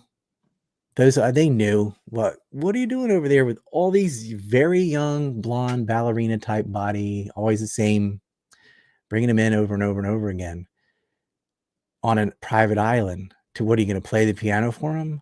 And people would visit there, and there's topless girls. Question: not all of them were underage, practically. But this is how billionaires behave. Peter Nygaard did the same stuff. Robert Miller did similar things. Robert Miller would have threesomes with high school girls daily for years. And just openly in hotels, he finally got wised up and bought homes, and he would do it in the houses. As the famous hockey bag incidents. He's sick, man. Like, do you know about this? He'd have a room downstairs full of like CDs and things little girls would like, clothing and jewelry and stuff. He's like, you can fill up one hockey bag as much as you can carry in one hockey bag, and that's yours. That was how he paid him. Disgusting. So yeah, that's that whole farrago. But just, you know, we've got a few. But he's a billionaire. Now he's going to jail, but it's a little late. He's in his 80s. Peter Nygaard was in his 80s when he finally, he got subpoenaed. He just ignored it. You know, he finally got, and he's in jail now. Nygaard is in jail. But Peter Nygaard was raping all these young black women in the Bahamas at these he'd have these parties and they play foosball and volleyball and stuff. But then he'd drug women and he was into scat and it's nasty, man. And he got away with this for years and years. And Prince Andrew visited him too. And I don't think it was to play foosball. No. Prince Andrew is the Kevin Bacon of pedo rings. 6 degrees of 2 degrees of separation. He cut his own vacation short with his wife to go visit Peter Nygaard, who's like 20 years older than him. What? Maybe they were, he's giving him stock trading advice or something. Yeah. Can't do that on the phone either. Or they had a common interest in collecting butterflies and rare insects from the Caribbean species. He had a property war with this other billionaire. His last name is Bacon from North Carolina. And he also got into it with Sean Connery. And Sean Connery did not like Peter Nygaard at all. He sued him. So it's something. Nygaard was he Canadian, right? He was. Very wealthy Canadian. Nygaard is a clothing brand for women that he had. But his operation was out of the Caribbean. He'd be in the Bahamas mostly. But he mostly raped Bohemians, whatever, but he did get an American and 2 Canadians, and that was his downfall because they have rights. Yeah. Well, look, just to wrap up back to the JFK, the main piece. So I'm going to play this clip and tell us what we can expect, how this is going to play out for the duration of this story. Because I know you probably have your idea of how this is going to unfold from an informational and political point of view. But this is University of Virginia, so this is right your old stomping grounds, Ryan. Yep. I used to live in Charlotte. A long list. I can't even begin to go through all of the items that we've listed that we want to look at. But there are places where there have been redactions in sensitive documents. That's our first priority, because there's a reason why we've got a sensitive document. We can tell it's a sensitive document. Other pieces of it reveal sensitive information, but there must be something really, really sensitive for them to redact a paragraph or a page or multiple pages in a document like that. Some of it's about Cuba, some of it's about what the CIA did or didn't do relative to Lee Harvey Oswald. Some of it is about assassination plots against Castro and, for all we know, other people. So how's this going to, does that give you any clues of how they're managing this? Well, you can take an assassination plot against Fidel Castro and just recycle it in Dallas. Oh my God, you had people before he was killed saying they're going to kill Kennedy. They're going to shoot him from a high rise. You had some of the strippers for Jack Ruby, one of them in a hospital, saying they're going to kill Kennedy. It's going to happen tomorrow. And they dismissed it because, like, oh, well, you're a prostitute. And in the 60s, that's like, you're not a real person. You're the harlot of the whore of Babylon or whatever. But what the world would make a woman say something like that? Because they were talking about it. And they would talk about it in front of these girls like they have no agency and like it didn't matter. But they do have agency. These are people. They know who Kennedy is. You said you're going to kill him. They're going to repeat that. You have the fact, too, that all these people, Roger Craig, Johnny Roselli, all these people getting run off the road, murdered, shot after Kennedy, people who were testifying get disappeared. That guy, he looks so, it's weird. I'm older than him, way older than him. But I researched it when I was way younger than him, right? For 10 years. Yeah, it's weird. I'm older than Kennedy, too. That's really weird. Speaking of strippers, Ryan, there's a character who's kind of fronting this story.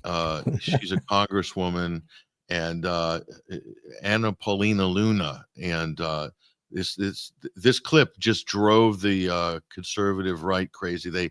They love this woman. She's so based. I'll just play this very, very brief clip, and then I just find this to be very, very circumspect. But here she is. What's your priority list? Because Epstein 9/11? Our first investigation will be announced, but it's going to be covering on a thorough investigation into the John F. Kennedy assassination. And I can tell you, based on what I've been seeing so far, the initial hearing that was actually held here in Congress was actually faulty in the single bullet theory. I believe that there were 2 shooters, and we should be finding more information as we are able to gain access into the SCIF, hopefully before the files are actually released to the public. So all the words, the skiff. She says, "I believe there are 2 shooters." So she's trying to own a 2-shooter theory and become like the expert. And is this the former? The single bullet theory is from JFK the movie. It's the Garrison stuff back and to the left. Like everybody saw that. Like, oh, do you think a bullet made all these entry wounds and hit Conley? Yeah. But she's positioned, which they find on a gurney at the hospital later. This is like the over focus of the physics of 9/11. Like, look, I think that based on eyeballing it, that building came down too fast. Therefore, there was TNT on every floor. Like, shut up. So she's the face. She's been like made the face of the release of JFK, Epstein, 9/11, etc. She's telling them what they want to hear. And what's funny is she's selected for this role. Every single one of these things, 9/11, Epstein, JFK, RFK, MLK, are my bread and butter. This is all stuff I've been talking about my whole life. And it's what everybody wants to know. And then I'm canceled on everything except X very recently, and I'm still shadow banned. From 2009 to 2023, I wasn't allowed on anything. I wasn't allowed on X. They canceled all my YouTubes, all my stuff. I have been talking about these files and all of these things for decades. I've been talking about 9/11 since it happened. I was talking about Epstein since about 2007 onward. I have covered RFK. This Thursday, I'm going to walk through that whole assassination.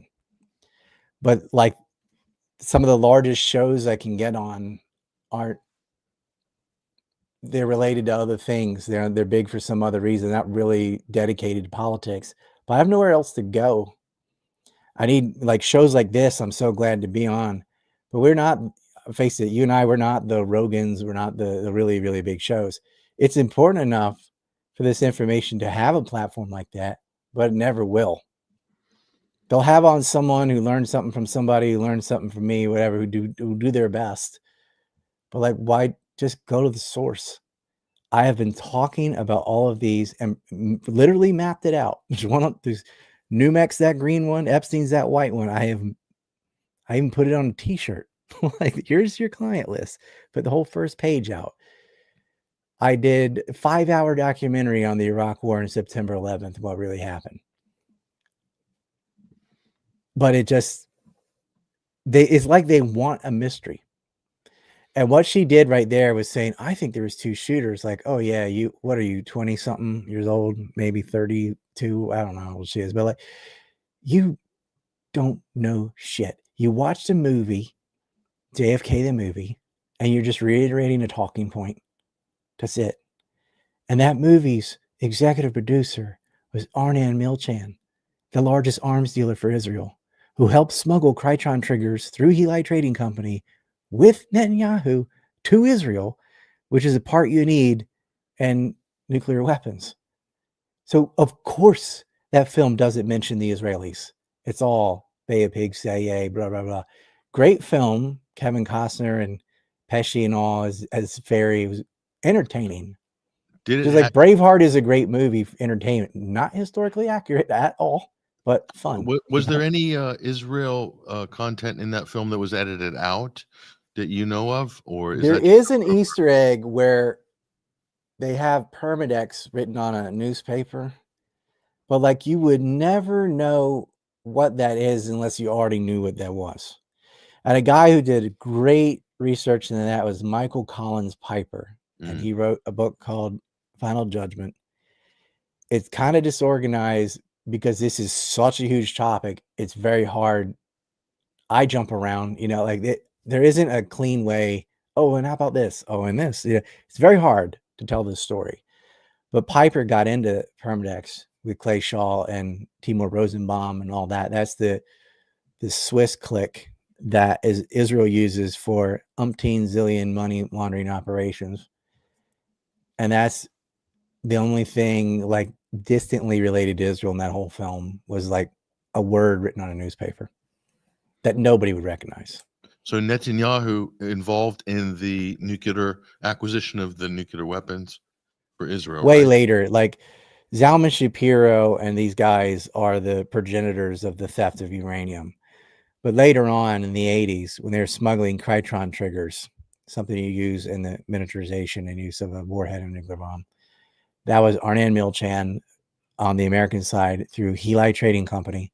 And on the receiving side was a young Benjamin Netanyahu, who ends up becoming a multi-time prime minister and the longest reigning prime minister of Israel. He helped bring in parts for nuclear weapons. And you document this in your up on screen NUMEC, right? I do. Yep. The details, the timeline, the dates, the names. It's there. Yep. Roger Monson's got that in his book. And I've gone to conferences in DC that IRMEP, the Institute for Research in Middle Eastern Policy, was one of the co-sponsors of these groups. And they would have speakers come on. Jefferson Morley was there too. I met him. And they would go over the theft of uranium and that part of it. Now, they didn't link it to Kennedy, but they strongly were like, well, the Kennedy sure didn't like it. You know? But if you dig a little, and when you're talking about Epstein, I think Bobby Baker was the Epstein of that time period. He had dirt on a lot of people, as did Meyer Lansky and Frank Costello. They had the goods on Hoover and Clyde Tolson. And so we were like, how do you get all this blackmail? Like, well, Hoover had all this blackmail. Him and his G-men were blackmailing everybody. If you blackmail the blackmailer, you now have everyone they have. It's like vampires. It's like you get what all the dirt that he could get with the FBI and all the reach that has. Well, if you get the head of the FBI, or you get the head of if you have the head of counterintelligence of the CIA, that is now yours. And like you said, why are the heads of the intelligence agencies, of the Shin Bet and the Mossad and the former heads, they're all at Angleton's funeral. And then they name a forest after him. Because he did it for Israel.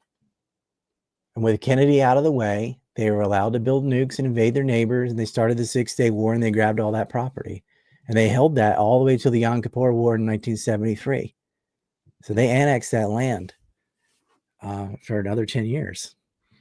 So history, so definitely it was a geopolitical history altering event, the assassination of, in your opinion, of John F. Kennedy. It was a complete capture of the United States because once LBJ got in and he picked all these Zionist hardliners, it's what we call the blob, all these appointed positions in the Pentagon and all that. Most of the U.S. government's not elected. You just vote for Congress and the presidency, really. You have your Senate and your House and the presidency. The vice president's kind of automatic with the president. And then everybody in the DOD, everybody in the FBI, everybody in the CIA, there's some Senate confirmations and things involved, but it's all through appointees. And there are people there, like a classic example, someone like Henry Kissinger, who's just there for like 6 or 7 administrations in a row. Even when he's 100, he's still giving advice. You know, the blob doesn't move. And the blob hires itself. So you get in what's called ethnic nepotism or criminal nepotism, where they will never allow anyone in who isn't in the clique. And the clique remains. And it grows. So once you get a guy in, it's like the green dots thing. If green dots only hire other green dots, over time, the green dots will capture every industry. Because other dots will hire whoever. But once the green one's there, it remains green forever. Because they won't let anyone else in.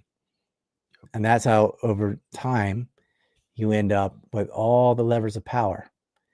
Now, usually the other dots will notice, hey, how come the green ones are only hiring other green ones and do everything for green dots when we're all different dots? And like how but that backlash doesn't come. We're like, well, you're just anti-green dotism, whatever. And so, you know, Jewish supremacists can get in, and I'm not saying that this is not they're not biologically that way, or that people make these stupid, crass arguments. But listen, there are people, you like North Koreans like this too. I mean, South Korea is just as Korean as North. They're definitely opposite. Israel is run by hardline fanatics that think God's a real estate agent and the settlers are there and they're killing Amalek, and that's their warped worldview of based on the Old Testament where Jacob got in a wrestling match with an angel, God gave this dirt to our ethnic group. And those are the type of weirdos who constantly hire one another and only one another Fellow until traveler. they get regulatory capture of something.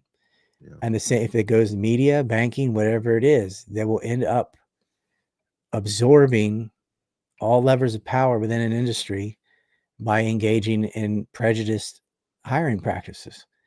And the normal backlash to that is to point out you're engaging in prejudiced hiring practices, and they can shut that all down by going, that's anti-Semitic. And that it works. Yep. It's a high-powered social network, and that's how things get done. This is how consolidation happens. That's how the system is tightened up.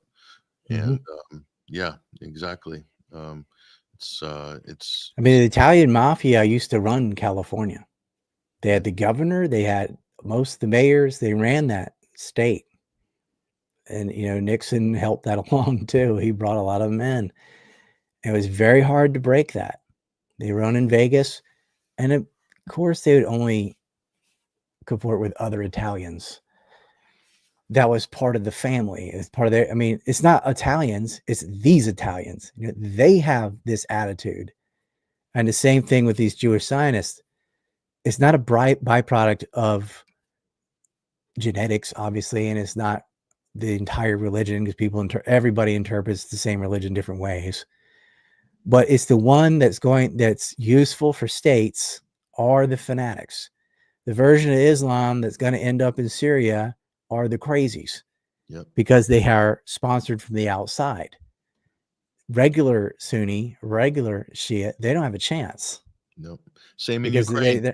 Same with the neo-Nazis in Ukraine, cartels Same. in Mexico, Yep. Al-Shabaab in Somalia, Boko Haram, MEK, Baluchistani terror. You can go ad nauseum. All of these have support from outside powers. And they all engage in this crap. The tribalism in Africa, pick one, you know. The reason that it gets that way, and the reason it's not a theological debate or anything. The reason you have Sunni Shia is because Sunni hire other Sunni, Shia hire other Shia. And so it's a fight for political power, because unless your group is in charge, you're completely out.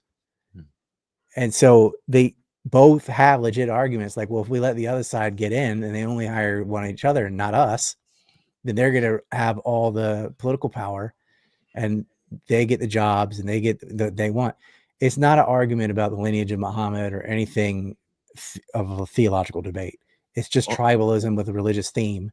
So that's the danger of any kind of nepotism, whether it's based on race or faith or some cliquish thing, is that comes at the exclusion of everyone else. And then by necessity, everyone else says, well, we can't let you in because then we'll be pushed out. That's why you have to have pluralism. But what happens every time there's a pluralistic leader in the Middle East? Gaddafi out, Assad out, Saddam out. Pluralistic Arab nationalist, a secular government out. Just quickly, Israel too. The Zionists were back from day one. Regular Jews had no chance. It was always going to be a Zionist state. Yep. That's what you have now. It's extreme as it's ever been. Completely off the charts. It's manifest destiny level crazy. What Trump said about moving Gazans out to Jordan or Egypt or whatever it was, it's Trail of Tears. Yeah. Just take the Apaches, stick them in Oklahoma. It was that level of bad. I mean, lack of self-awareness or lack of understanding of history. How could you say anything, even to know that it just even resembles that episode of history in America? Well, they'd force him out with Apache helicopters. Yeah. Yeah. Ironically, the name of the the Tomahawk cruise missiles and Kiowa warriors and all. They named the 7th Brigade, the Cavalry Brigade. It's all mechanized now, but it's called the Crazy Horse Brigade. Destroyed the 7th Cavalry and killed Custer. They named it after him. Hooray. Yeah, that's something in itself. Very first casualty of the Second Iraq War is a Native American woman. Yeah. Quick. Yeah, it's really like melts your brain. Like, wow, Wow, he got up on TV and said, "Let's just move 2 million people somewhere else." And then they said, "Would you let the Gazans come back?" Well, why would they want to? That's where they're from. I don't know. Like, but look at it. It's all destroyed. It's all destroyed because the little gremlin sitting next to you smirking blew it up. Yeah, yeah. They turned it into rubble. Didn't just happen to dissolve in thin air, dustify on its own. But Yeah. Ryan, before we go, the one thing I wanted to ask you was, when you talked about mafias, Italian mafia, Jewish mafia with at JFK. When you see names like Sam Giancana coming up, and then you've got Jack Ruby, and then you've got Meyer Lansky, you got the Havana set, all this stuff. How would you read this? How do you read through the noise on this? How do you interpret that? Well, the Italians lost probably $1 billion in revenue when Batista was kicked out by Fidel. They lost, except for Sanchez Trafficante. They left him alone because he worked with the right people. But they had every reason to want to kill the Kennedys. And they were, Hoffa discussed with Carmine Galante about a contract killing of RFK. And of course they're going to talk about it. Of course they want someone to get rid of them. But they didn't have the means to do it. But the Israelis did, because they had the CIA counterintelligence office. And so that's why they're very excited. We have new Jewish backers. Like, they're going to take them out.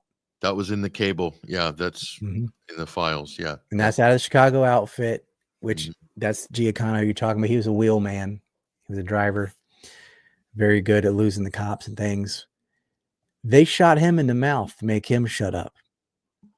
They killed Roselli and cut up his body and put it in drums and threw it in a Florida lake. He probably could have floated out of the Gulf of America. But it is amazing that they found him. I mean, you're in a drum, but he was testifying to the Select Committee on Assassinations. They didn't want that. And the Italian mafia, people are like, oh, well, Hollywood's all Italian mob. No, that's the largest mob. Was not the Jewish mob. It was the Italian mob. Or at least on par. They ran a lot of things and they worked together. Lansky took over for Lucky Luciano. So Luciano's Italian, Lansky's Jewish. That, what they call Cosa Nostra, it's a made up term. They had a meeting. This is almost like a Batman comic. They had like an organized crime meeting in New York, Hotel 14, all that. And they bring it in the heads of different cities.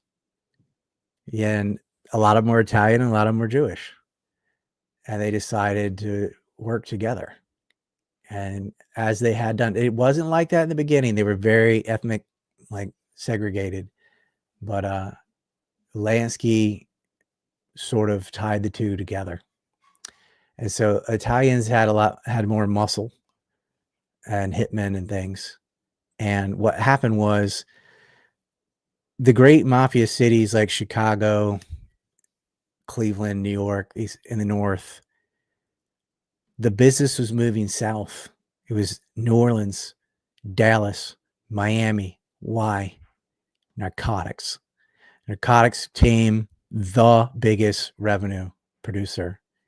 It wasn't the coin machines and the slot machines and rigging baseball games and the Teamsters and the unions and all that. They all made money. The gambling, horse racing, all that. But narcotics would surpass all the rest of it put together. And based on just geography, because a lot of the narcotics is coming out of Honduras, for example, with heroin out of Star Furniture, Lorex, blah, blah, blah. That's with Sammy Corona and OK Allen out of Louisiana. The importance of the Traficantes, the Marcellos, and these Southern mob raises in prominence. So Lansky starts getting all this real estate in Florida, for example. This is a long story, but anyway, the Northern mob starts moving south, and there wasn't a clear boss of Dallas. And New York and Chicago, we call Chicago the outfit, You can call New York the Mafia or the 5 Points or whatever. You get the Lucchese's, GFSE, Gambino later, Bonanno, Columbia, whatever. They all, Colombo is a big one. They kind of vie for power back and forth. Sort of ends up between GFSE and Gambino near the end, but Chicago was trying to get Dallas, and Ruby was a Chicago guy, but he worked with the Southern mob. There was a syndicate from Tampa to New Orleans to Dallas of the same girls that would work at the same clubs. And so he was an outfit guy, and they had him killed all because when they killed Officer Tippett, it's called a 999 when you kill a cop, especially in Texas. They figured cops are going to kill Oswald as soon as they see him, but he went into a theater, so they didn't do that. And his partner was there. Tippett's partner was there when they arrested Oswald, so they had to pull an audible. So they had a transfer, so he'd be, unprotected for a moment, and then they sent Ruby in to shoot him in the stomach, and he did.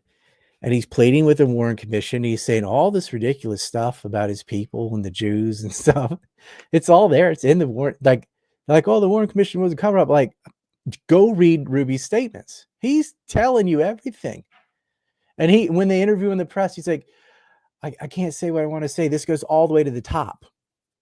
All the way to the top means LBJ. Right. All the way to the top. And he's like, if you knew, the facts will never come out, he was saying. He knew he's dead. And the first people to visit Ruby in jail, go look at who visited Ruby in jail. Who is he talking to? Come on. This isn't rocket surgery. It's just there's so many paths to nowhere. Like, they're arguing about a magic bullet. Like, yeah, dude, his brain went out the back of his head. He was shot from the front. That's that. You don't need to argue about, could a bullet go this way, and ricochet. Shut up. It's a stupid thing to get sucked into. That wasn't he shot in the throat, he shot in the head, he shot from behind too. He's another shooter, but that they drove him into a kill zone. And they had planned that. They were originally going to do that in Chicago, but he canceled. And they got him in Dallas.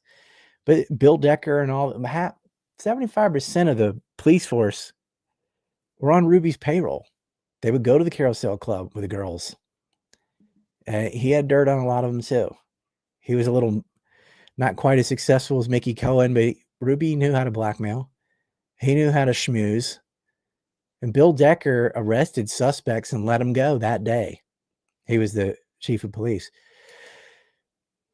It's a very long story to explain Dealey Plaza, but suffice to say, the Jewish and Italian mob were never independent of state backing.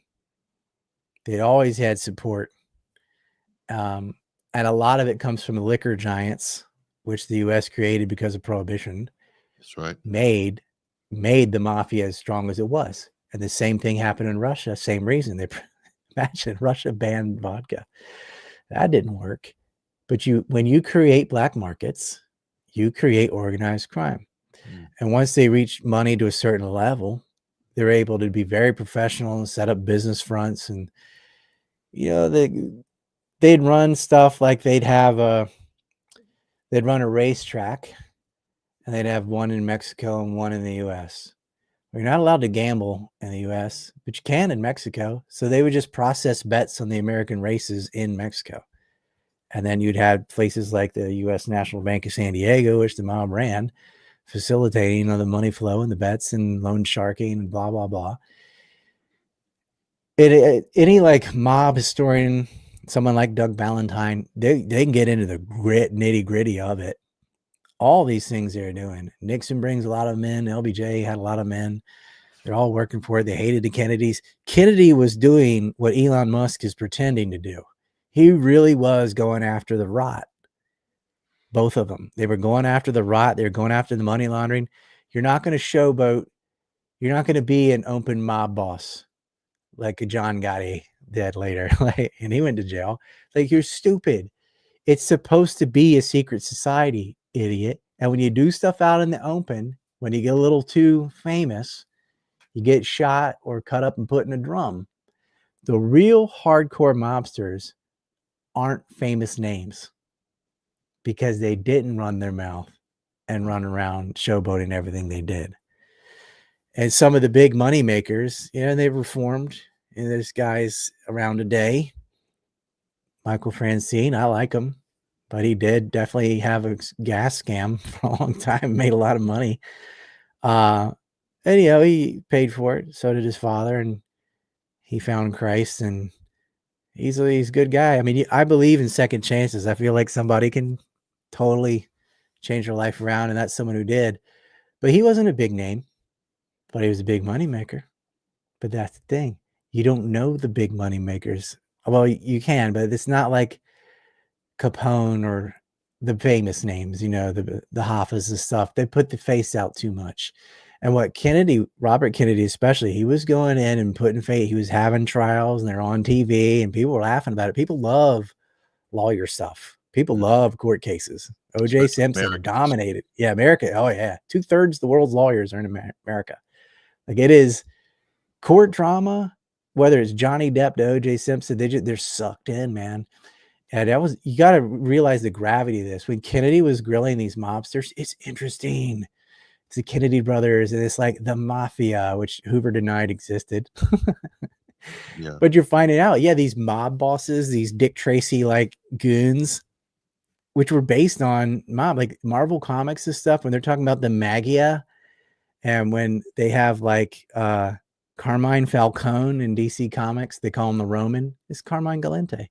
They have the Magia as the mafia. The Kingpin character is based on Galante. It's real stuff that they could draw from, and real crimes, and they put them in comic books and things. But like, even children are interested in this stuff. The mafia is intrinsically fascinating. It is. Criminals, look at all the women that watch true crime and fall in love with crooks for some reason. They're in it. Oh, there it is. That's shortly before he was killed. Wow. Connolly got shot too. Let's not forget. So he definitely a stand down order. The Secret Service walked away. That seems to be kind of an walking away. Like, what? Why? I have to do this. Protesting, right? Almost protesting. Yeah.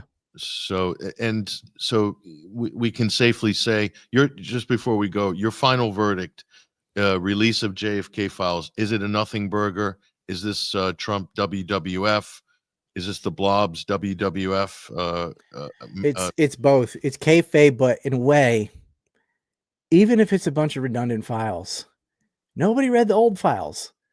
So this is a pretext to get people to see the other files too. You know what I mean? Mm-hmm. Even though there is not much in these files, it doesn't look like. So there's a lot of stuff in the other files, and you can just release those as if they came out yesterday when they didn't. Right. As a lot of the things on the Israelis that they're going over are things that JFK researchers have been pulling their hair out, trying to get people to hear. And because there's all this interest, they might listen to it. Same thing with Epstein. Like, Bindergate was stupid. It was a bunch of redundant crap. But it gave me a chance to talk about Epstein again, because there's this renewed public interest in it, because they all thought, oh, here it comes. You're not going to get a smoking gun. The government's not going to tell on itself. But the fact that they said, we're going to redact anything about Angleton and the Israeli intelligence is answering you without answering you. By showing you what you're not allowed to see, they're telling you exactly where you're supposed to look. That is who had Kennedy killed. And the why, it was mostly over the nuclear weapons, but it was also right of return. It was, they didn't like Algerian independence either. That was another big one. That's why they tried to kill de Gaulle. They didn't want another giant independent Muslim state. But the uranium theft, I mean, imagine if the world knew that Israel stole nuclear weapons from the United States. It would have been over for them. And we did a space the other night on X, Ryan, and you got cut out by the algorithm or whatever. You were I think you named the shooter the JFK. I did. I named both, and I said about RFK as well. And then I was like, no one reacted, and I was listening on the phone and go, no one heard that. X is buggy. I don't think that was the NSA or anything. It just, that's happened to me when I'm not saying anything important too. It just happened to be like that. Thomas, I remember you talking about Thomas Noguchi, the coroner, I think. Thomas Noguchi was the coroner that showed the powder burn marks on the back of RFK's head, right below his ear. Mm-hmm. And William Harper was another one, police chief, and the examiner. They went, there's too many bullets. You got a gun that shoots 8 times, shooting 13 times. It's based on acoustic evidence. It's based on eyewitnesses, and it's based on pulling bullets out of the bodies of 5 other people got shot. Kennedy gets 3 times and 1 through his coat. You got a bullet in the ceiling. So you have too many shots.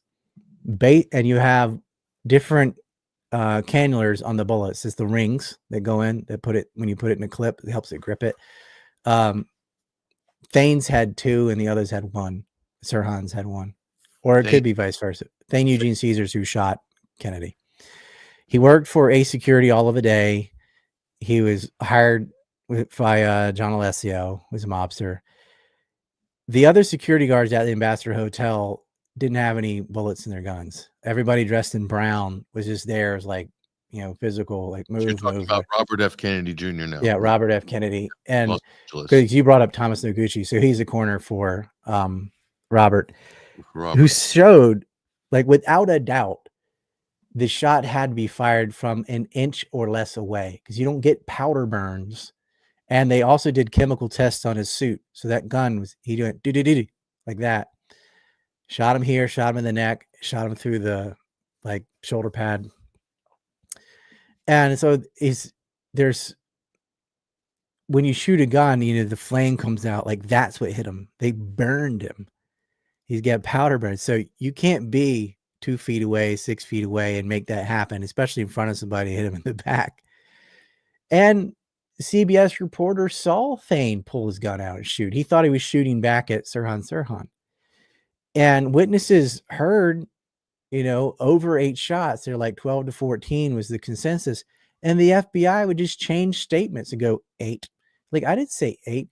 So even if you argued, well, you're just going off of memory, you're you have it in your head, you could get that wrong.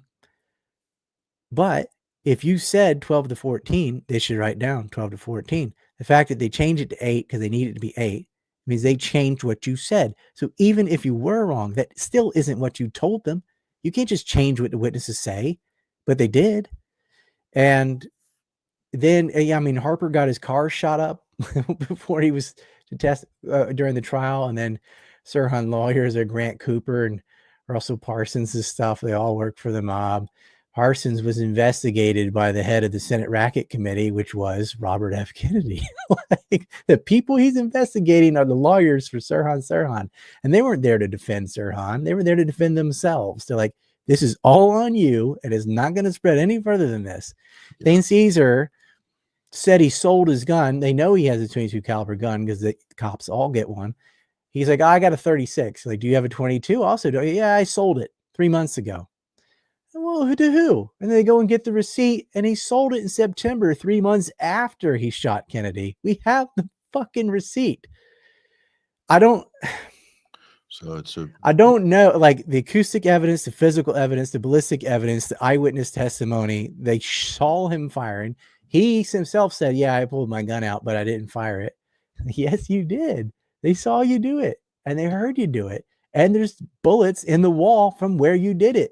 That John Pilger, probably the most reliable journalist ever. I want to say that.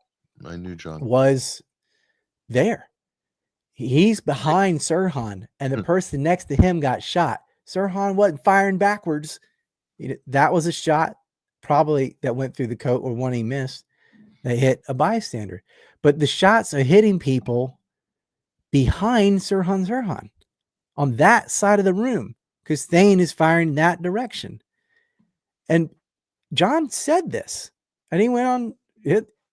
John Pilger is super reliable. Yeah. He's saying, the man next to me, and we were here. Okay. They're here. Kennedy's here. Thane is here. These people are getting shot by Thane. It wasn't As Sirhan, they put a paper in his pocket about the Israel-Palestinian conflict, and he just happens to be a Palestinian Christian. How on the nose can you be?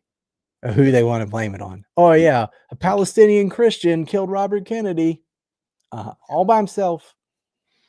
He was in debt. He worked at the Corona Horse Ranch for Frank Donaramus, with another mobster from Jersey. Like, God, he's $28,000 in debt. They're like, you're gonna go here or a gun, and he may have just been firing off, missing on purpose because he didn't want to shoot anybody, whatever. But he was going to fall, or they're gonna kill him anyway. Yep. And as he's shooting, Thane really does the shooting, but it all gets pinned on. They need a patsy. If it had fallen on Thane, they would have thrown him under the bus too. But if they can blame it on a Palestinian, perfect. Perfect. Yeah. And they did. They're like, he was motivated by this. And they had this ridiculous notebook where he's stuttering in the notebook and writing, kill Robert Kennedy, must kill Robert Kennedy, all over 100 times, writing his name and stuff, which was the Hollywood version of what a crazy person was like.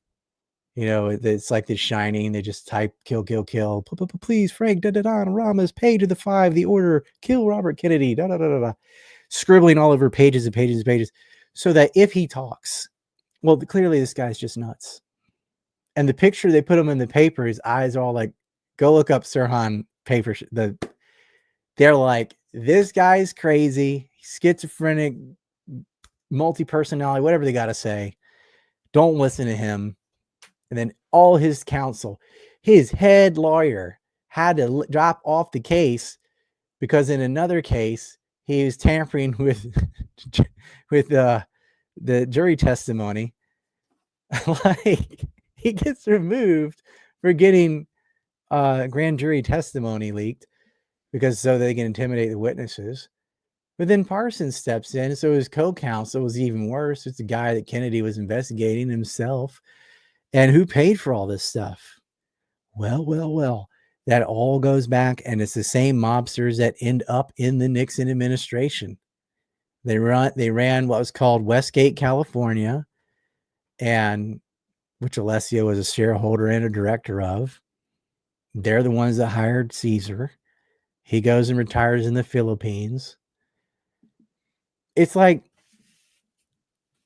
one day, like if you want, we can get here and I can bring in all the documents and photographs of the bullet holes and all the stuff and just walk through RFK. I'm fine with that. But it really needs to be on a super large show. Like, look, this one you can explain in a day. JFK is a bit more complex, like a big chunk of it. There's 2 films I did it. One's Numek on like the why, and one is called Decades of Deception on the kind of the how and who.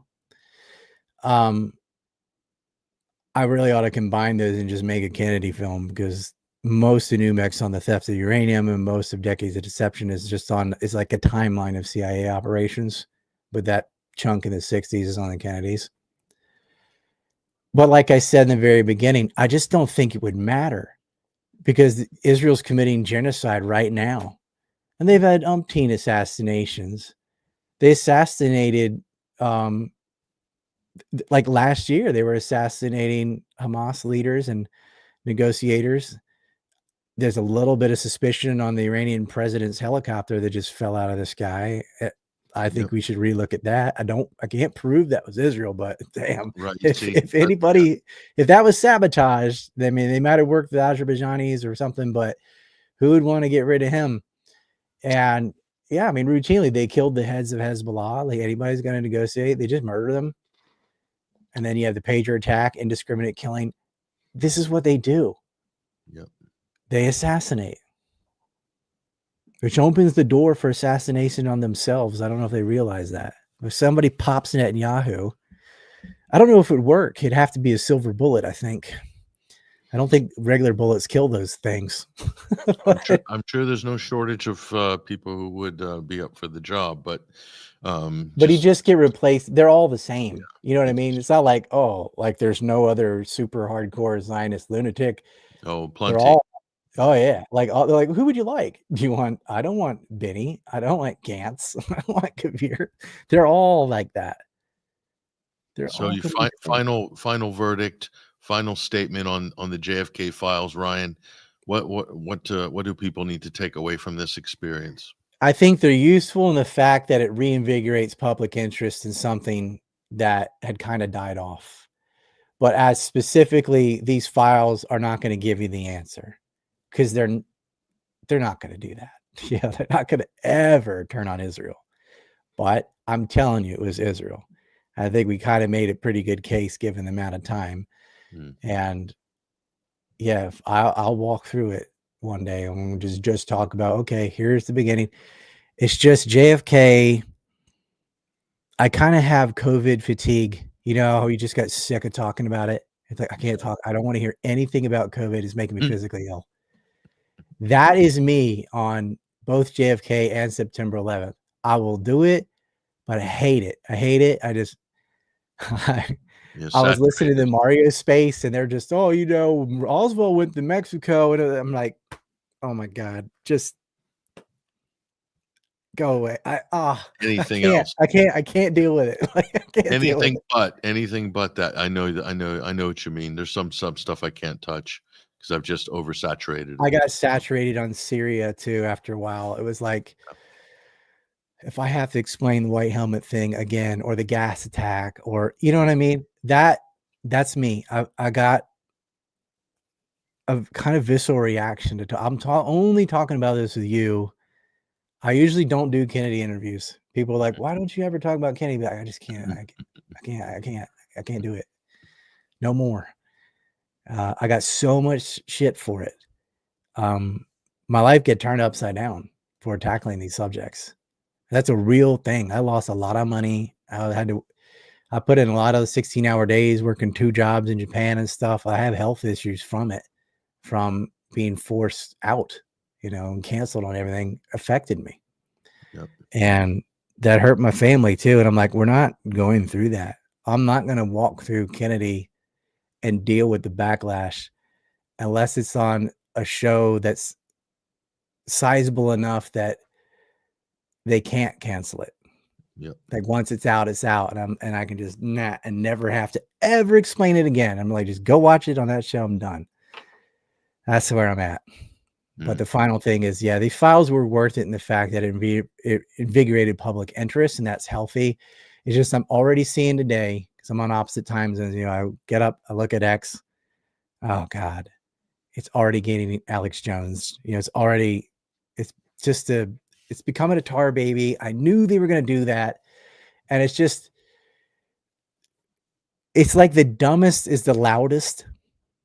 And that's what permeates like Luna said, well, you know, I think there were 2 shooters and it's not a magic bullet. Okay. Yeah. I think there are 2 shooters, she said, like it's her theory. Oh yeah. You didn't like that is, I think they think that it's a talking point because you saw it on YouTube or you watched the JFK movie. You don't, I guarantee if I asked her who McNamara was, she wouldn't know. If I said, can you just name Kennedy's cabinet? None of these people could do it because they never really looked at it. And these people like arguing about these new files. I'm like, how can you pretend to be interested in whatever the new files are when you didn't look at the old files? And it's clear you didn't look at the old files because you don't know which ones are which. And it's fine if you didn't, but then don't pretend that you did. Just be like, yeah, I didn't look at them. There's too many of them or whatever. But just tell the truth. And they're not. Everyone's acting like they're a Kennedy expert. Everyone's acting like they always knew crap they learned yesterday. Everyone's recycling that we got Jewish backers paper. Like, okay, that's good, but that's been out for a very long time. Yeah, Conley too. Johnson wanted Senator Yarborough he wanted him in the vehicle with Kennedy. He's like, no, you're riding with him. I'm riding with the governor. But if he could have switched that around, they would have shot him too, 100%. Yeah, I grew up around DC, and I remember when I got a little older, I was like in junior high, and I think it was my mom or my dad was talking about when they were at a function, political function, and Conley was with a dodgy hand. They had remembered that they had a sort of injured an injured right hand or something like that. Hitting the wrist, yeah. Yeah, so that was like a topic of conversation in the early '80s. You know, the dinner table talk in back in the I day. think Maurice Bishop wrote a book in the 80s. It was kind of like a "if I did it" thing, and some of these people kind of confess in fiction. Like, well, I would say this is all made up, but OJ did that. He had an "if I did it" book. Mm-hmm. I didn't, but if I did.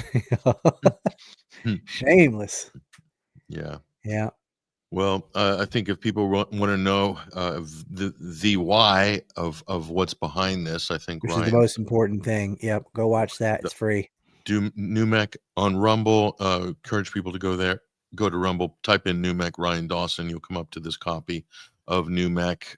That's I think a great starting point. And I'm going to screen NewMec right after this interview with Arabic subtitles. So if you have some Arabic friends, Oh, we're awesome! going to screen that whole film, and I'll do a little probably extra at the very end. You're gonna do that on X, on It'll be on Rumble and X, Rumble and X. BitChute. Yep. So I'll put Ryan's, just go to everybody, you want to follow Ryan Dawson, they're Rye Liberty at X. And we've got a link to the Anti-Neocon Report on our show page, as well as links under the descriptions of these videos. So follow Ryan and support his work. So yeah, before we go, Ryan, what's the best way that people can support what you do? Right there on X, ryandawson.org is my Substack. That's the one that actually makes money. So that's got, I'm covering everything. It's not just Kennedy's, it's all these Middle East conflicts and things, but ryandawson.org. And we have a shop, antineocon.com. But you can follow me on Rumble and X. That's what I have social media wise. Yeah. Yeah. If you go to X, links in bio. There you go. ANC. It's all there. Yeah. I've got a Telegram. It's interesting. I don't, I'm not in charge of what everyone says on there, but that's, it's pretty good. Yeah. So there's a lot of different ways you can support Ryan. He's also got buy me a coffee links there as well. Some people are supporting you that way. Yep. So that was down this morning though, for some reason. Knock on wood. All these things are fragile. That's the problem. Like I can't even really actively promote stuff because I'm like, well, if I do that too much, they'll get rid of it. Yeah, I know. But Substack is solid, and you can subscribe on X too, but I would tell you the Substack is better.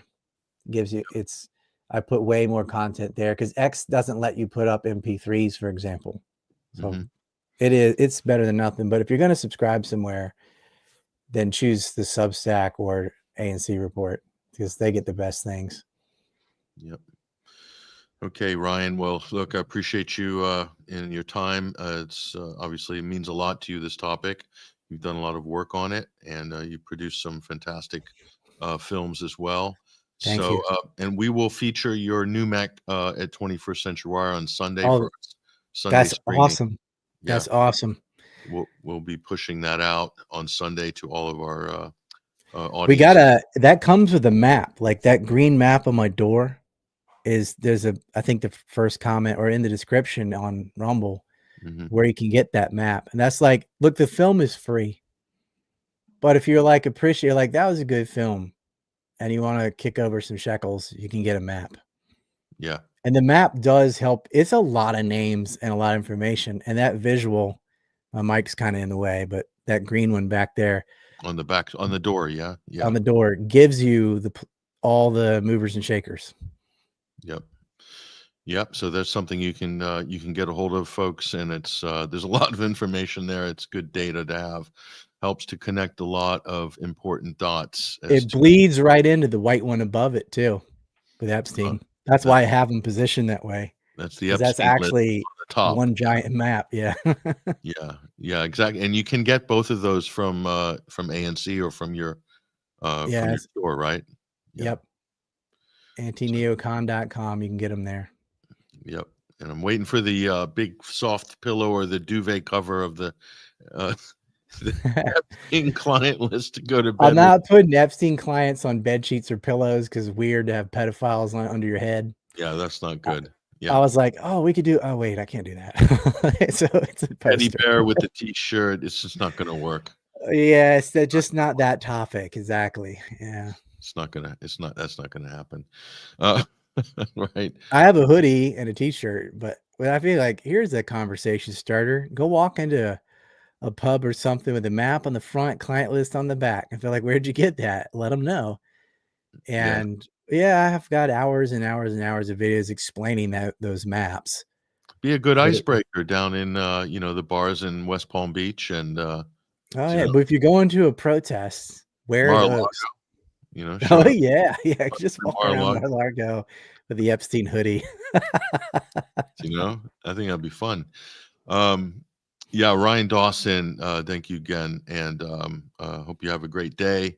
And again, check out Ryan. Go right now. If you're Arabic speaker, you'll have the NUMEC Arabic version coming out now. It's in English, but it's subtitled in Arabic. So you can watch. If you've never seen it, you can watch it live or you can watch it later.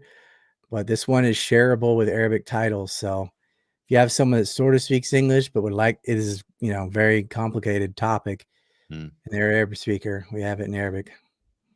Yep. Right. Thank you very much, Ryan. Ryan Dawson. Thank you, Patrick. AntiNeocon Report. That's all we have time for today, folks. So this has been a special midweek. We normally only do a very short episode midweek, but this is to say an understatement. The amount of material you have to cover just to scratch the surface of this is immense. So I think we've done quite a bit. Anyway, if you want to go deeper in this, you want to go, and Ryan's got plenty of content and material on all this and many, many other subjects as well, plus the commentary that's going to come out, folks. There's just so much stuff that continues to come out. There'll be commentary as it's drips and drabs as it comes out. So do tune into Ryan Dawson to get some perspective on what you're actually seeing, because there's a lot of static and a lot of noise. So you want to sort of get around that if you can. And Ryan's one of the best people for some of these complex topics. So listen, that's all we got time for today. Really appreciate you guys. Again, if you missed any of the live broadcast, you can catch this on Rumble.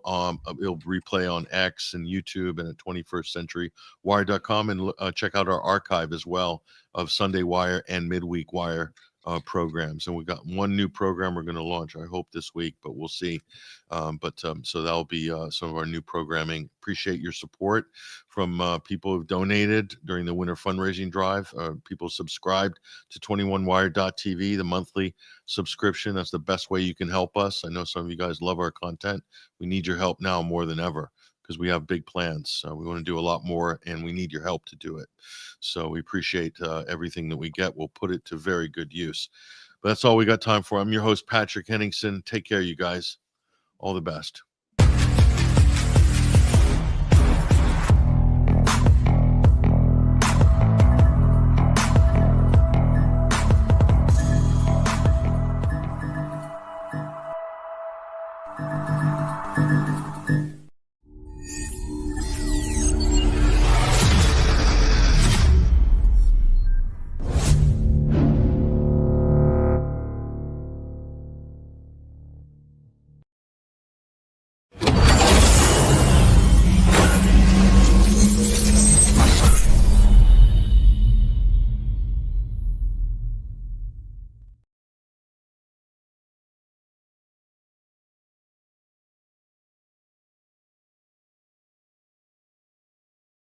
Brothers and sisters, we're being divided.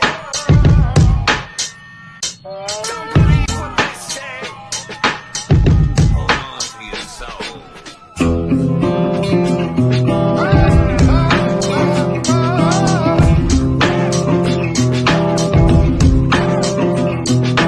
Everyone divided in an echo chamber hole, saying that the enemy doesn't have a soul.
is hardly free.